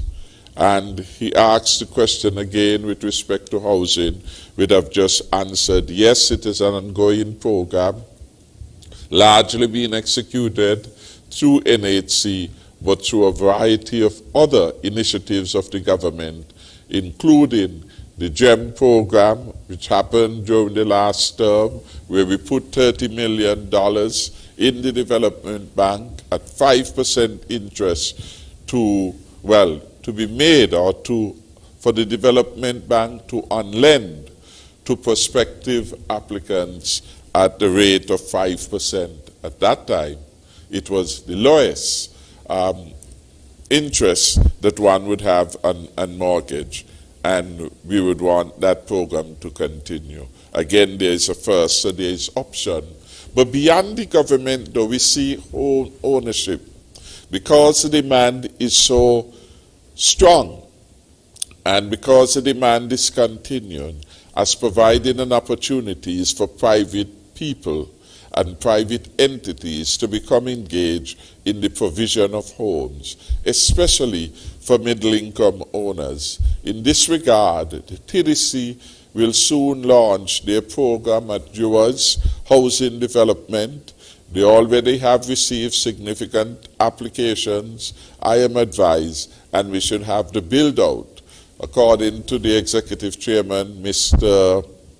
Earl Kelly, in the not-too-distant future. So we await for that. We are also encouraging other persons who are resourceful enough to begin housing, the building of homes, ensure that they are competitive and they are affordable for the designated market so that the people of St. Kitts and Nevis could get better quality homes, homes which they demand at affordable prices. These are just some of the things that are there. John Paul called and reminded us of the history of the bad behavior of the past regime. Yes, this government has paid $2 million to reclaim lands, about 400 acres of land, which were given up from the public domain as part of the settlement, the land for debt swap arrangements, which were made somewhere in 2014. And we have sought to bring back the lands. Some of these lands we have made available for farmers, we have made available for commercial and residential development. So the land then is going back to the people. And we have distributed significant quantity of land since achieving office in 2015. Granny, I commend you for the idea that the Bayfords Farm can become really the Garden of Eden. The Bayfords Farm is a 180 plot of land, real estate, if you will. It will be the largest acreage of land put into non-sugar agriculture by any entity in recent times. From that, we are expecting to have the build-out of a high-quality livestock sector, catering not only to large ruminants such as the cattle producers and farmers, but also those who are involved in the production of pork, those who are involved in the production of mutton. We are wanting to ensure that the best varieties, if you will, the best breed, if you will, of those animals could be made available to people. And there was a time when Bayfords was, quote-unquote, the Garden of Eden, producing not just meat, but producing fruits and vegetables, pineapples, mangoes, oranges, etc. We are hoping as time evolves, we certainly will get closer to the concept of a Garden of Eden at Bayfords. I think those were the issues posed at this time, and I want to thank all the callers who have called so far. Thank you very much, Honorable Prime Minister. We have about 12 more minutes into the left for the program. I'd like to end the show around 10 o'clock or so, because the Prime Minister, the Honorable Prime Minister, and the Accountant General Mr. Levi Bradshaw have had quite a hectic schedule since the start of the week. And tomorrow morning, the 2021 Budget Estimates Committee meetings continue tomorrow, and they will go into Thursday. So it's been quite a hectic schedule. So before I take a break and come back and have closing remarks, I'd like to mention a few questions came in on WhatsApp and online. The first one isn't a question, it's a statement of commendation, so I'll read that. This came in last week when we had the Director of Social Security, Mr. Antonio Maynard, the Labor Commissioner, Ms. Chanel James, and the Accountant General, Mr. Levi Bradshaw, on the panel along with the Honorable Prime Minister. So the comment says, "Good night to the PM and the panelists. Tonight was a very good night. Congratulations to the government for the remarkable work that they have been doing. May the Lord continue to bless and guide, may the Lord continue to bless and give you guidance. Thank God for our unity government. And we have a few comments that have come in showcasing some very innovative thinking by our audience members, giving some input. I will forward them along to the Prime Minister. I will just read snippets of 4 of them. Dr. Harris, I have an idea for you concerning the Westbourne and College Street gut. Dig down and put these guts on the ground about 6 or 8 feet and put back the roads overhead. Let these guts run below the roads full time to do something. And I give you the idea. Thank you. Please respond on air. The second one, Doctor, fill in the sea like Port Zante below and across from Fisherman's Wharf restaurant. Make a mega container port to also be used as a transit port to all the Caribbean islands. Dr. Harris, good night. Question, medical tourism. I would like to see St. Kitts construct a 700-room medical hospital down at Dieppe Bay area, bring in doctors from Cuba, USA, Santo Domingo, etc. This is a must that you have to get done. Put your last money into it. And the last one, I think it is wise to build a big shopping mall the same size of the mega solar farm, 3 floors high, a flat concrete roof, and put the solar power farm on the top. You get 2 in one building. Tell me what you think. Okay, so thank you for your interest in developing the Federation of St. Kitts and Nevis. We welcome your continued input, and you can continue to phone us in the coming weeks and WhatsApp us. You can also go on Facebook and on YouTube. There you will see archived shows, archived programs since the start of Leadership Matters, and you will be able to see archived responses to your questions. Since the start of Leadership Matters, Prime Minister Dr. the Honorable Timothy Harris and his esteemed panelists have answered hundreds of your questions. It's probably over 1,000 questions now. And we have also been manning the phones because when Leadership Matters ends, then the questions still come in during the week. So we're very happy to help.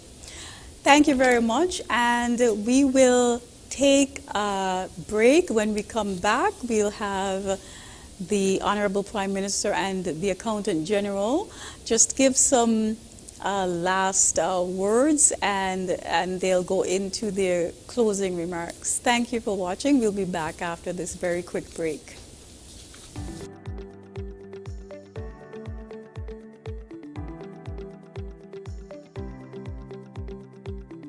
We are all in this together. And we all have a part to play to keep our island COVID-free. Play your part and stay safe and healthy. Our borders will soon be reopened. Get ready.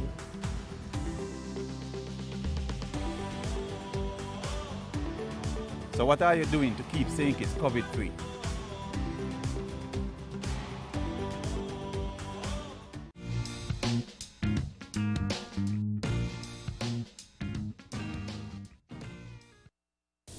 Welcome back to Leadership Matters. We have about 5 or 6 minutes left in the program. Thank you again for watching. I will turn to the Accountant General, Mr. Levi Bradshaw, to give some closing remarks. Thank you, Valencia, and let me express my gratitude and appreciation to the Minister for the invitation to participate in this forum. Those of us in the public sector recognize that I'm not actively involved in the budget preparatory side of the ministry, but having worked in that capacity for several years, I think I was able to provide the support. And so thanks for the confidence for requesting my assistance and my presence here this evening.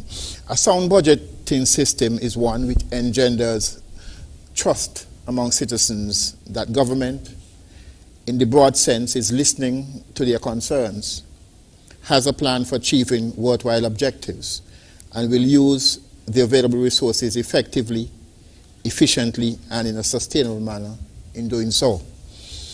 I choose to end on that note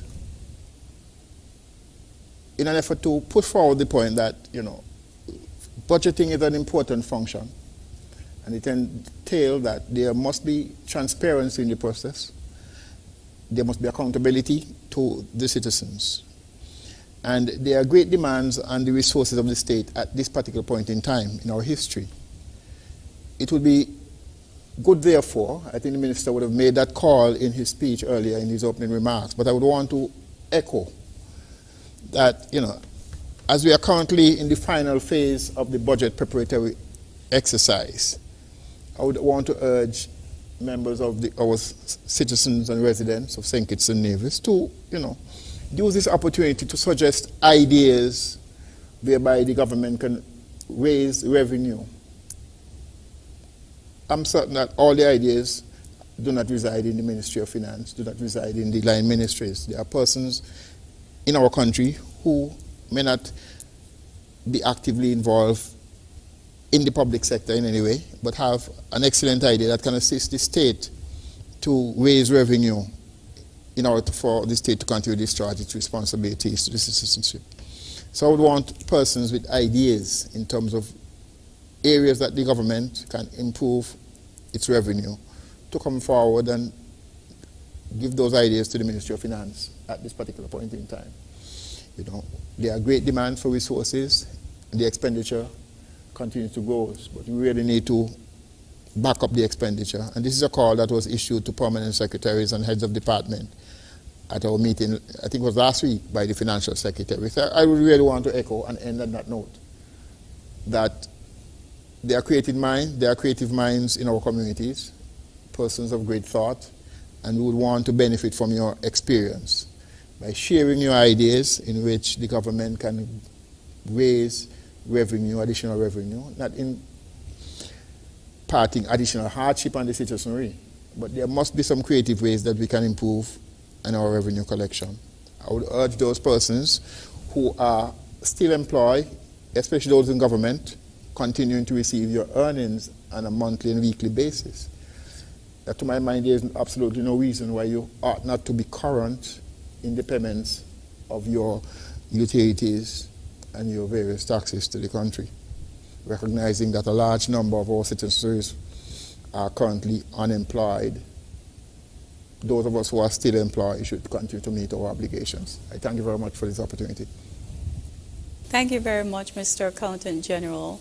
So yes, we have discussed the 2021 budget estimates committee meetings, which will which have been taking place since Monday, and will extend into the week up until Thursday.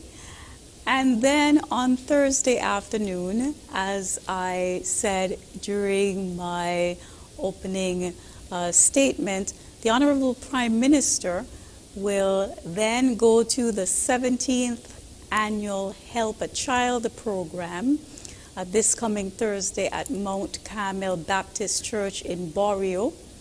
So 17 years ago, the Honorable Timothy Harris founded the Help a Child Primary School Scholarship Program to assist children from constituency number 7, Bellevue to Otley's, and these students show academic potential and financial need. Over the years, more than 700 recipients have benefited from Dr. Harris's scholarship program.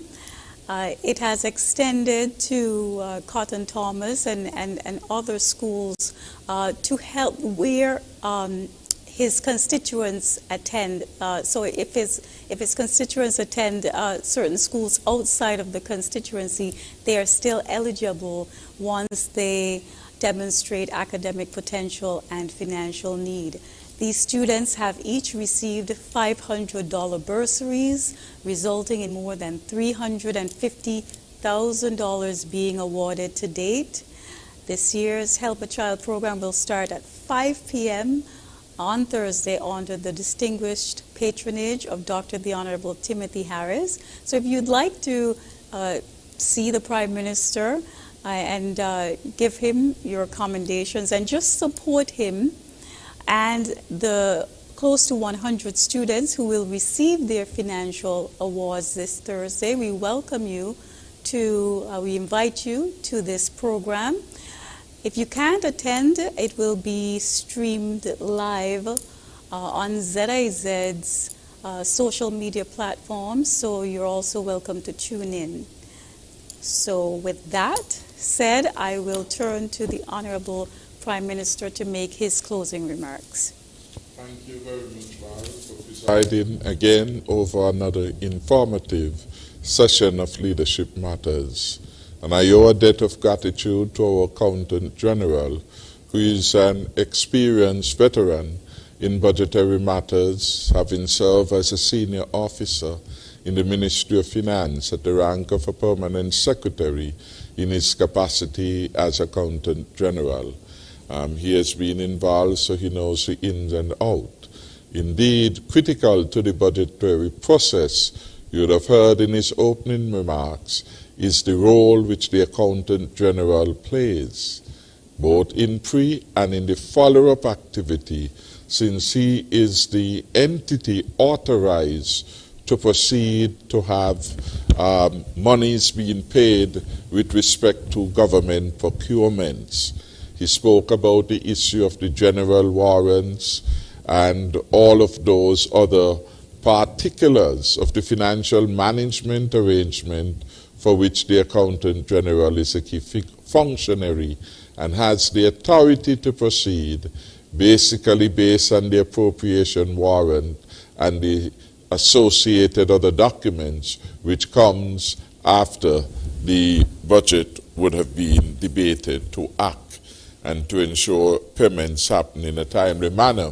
That is why in my opening remarks I took time to commend that office, because when we were on lockdowns and when we were in that critical period of fear, in order to ensure that persons were paid without let, the Accountant General and his team came out or made themselves available to process the claims and to bring certainty to the payment program of the government to its employees and to others. The national budget in the life of the country is an important one. And everywhere the budget debate is considered a confidence vote on the government. In the Westminster parliamentary model of democracy, the failure to pass a budget is considered to be equivalent of a vote of no confidence. Because without the resources having been approved, it becomes difficult for the government to pursue transactions, as there is no legitimate basis for making payments, save for those expenditures which fall naturally because they are determined by way of the Constitution. Payment, for example, for certain public officers and critical posts. So it is critical. The budget has to be seen as one of the tools available to the government to direct, to guide and guide developments in the country, to determine where the scarce resources will go and why they should go there. Is part of the process of public accountability and part of what is forced in the debate on the budget. Then we have to see it as part of the accountability, and in a major way critical to the accountability program of the government is to account for every dollar spent. Unlike what may be said from time to time, every dollar that is spent by the government is recorded in the accounts of the government. And the accounts of the government are audited every year. The Constitution requires that the Director of Audit should audit them within, I think, a 9-month window. so that by September, the Director of Audit should have available the accounts. And those accounts, well, that is the audited statement on the public accounts. Those accounts should be submitted at the most convenient time, soonest after their presentation to the Minister of Finance.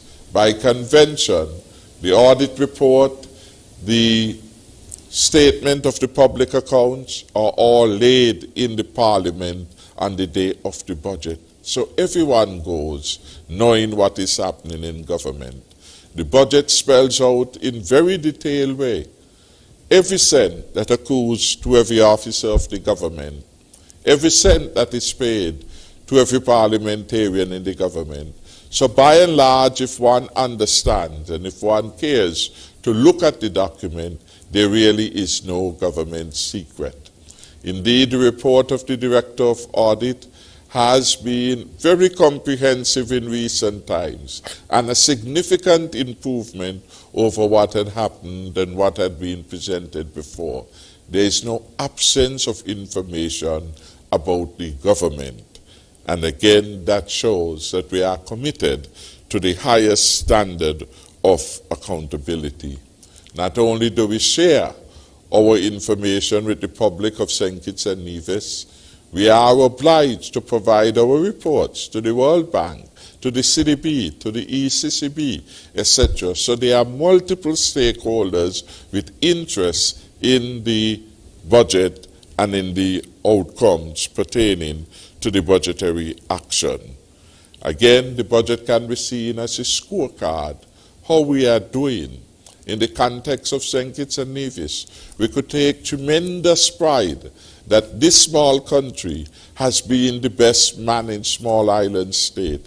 Every year, we presented a budget that resulted in surplus and 3 critical indicators that are evaluated by persons, the World Bank, the IMF, the CDB.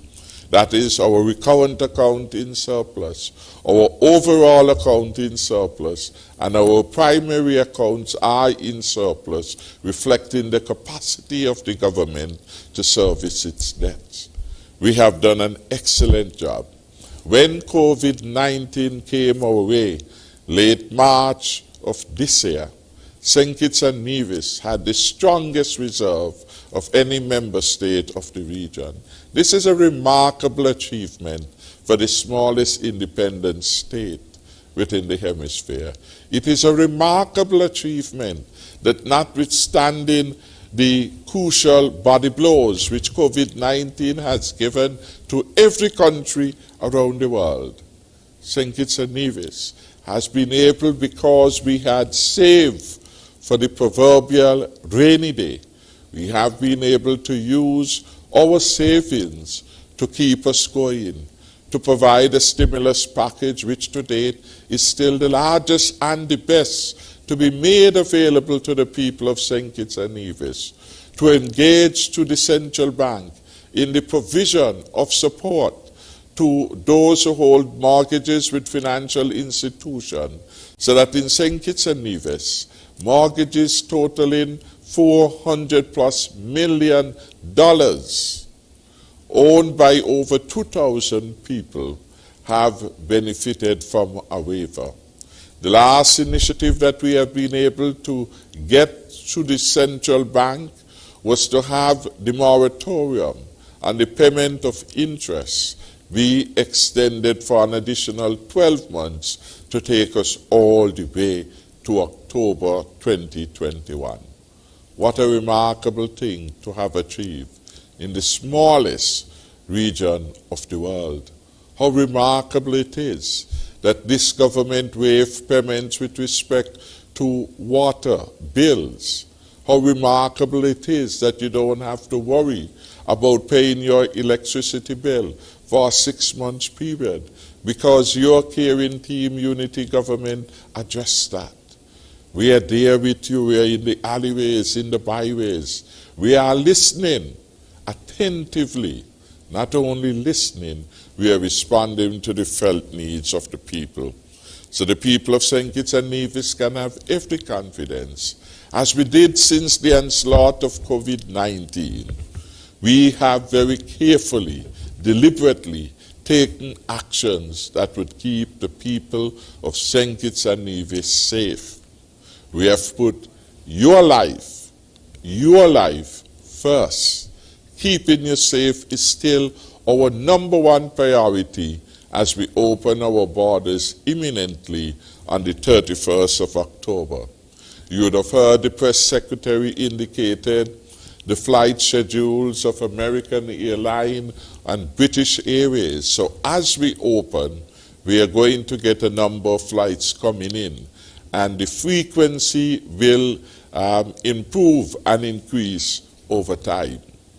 We want our people to be reminded that there is no vaccine yet available to us, and therefore we must do all in our power to protect ourselves by following the health protocols.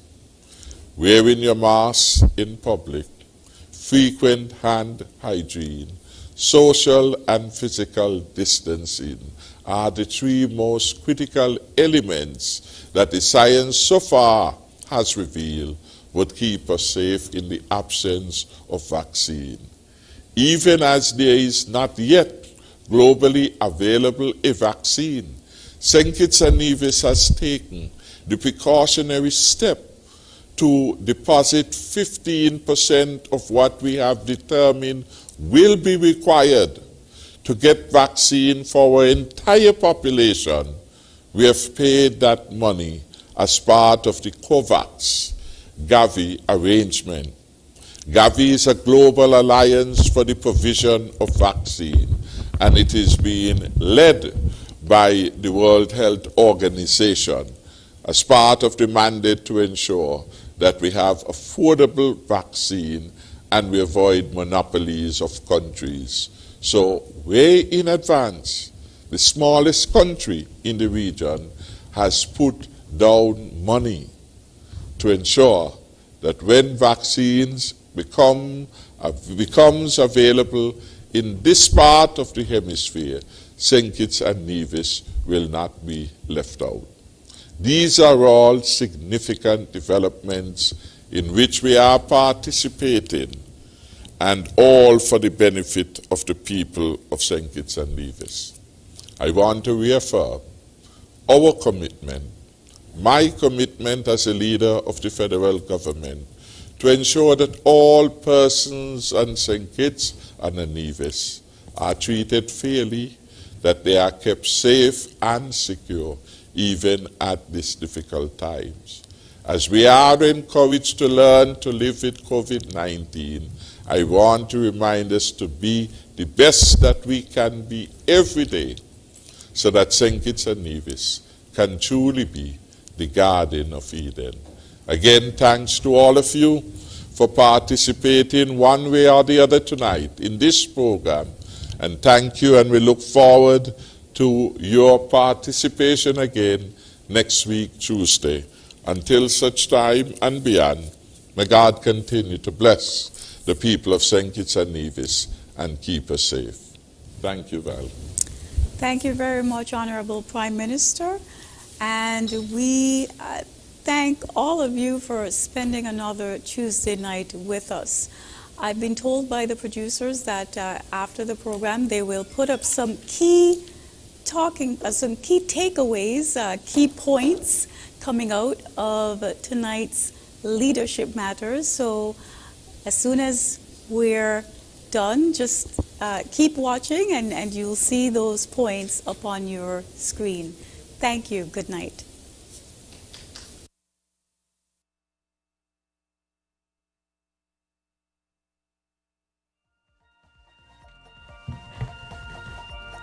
You're listening to another edition of Leadership Matters here on Winner FM 98.9. We now head back to our regular program. You found the sound.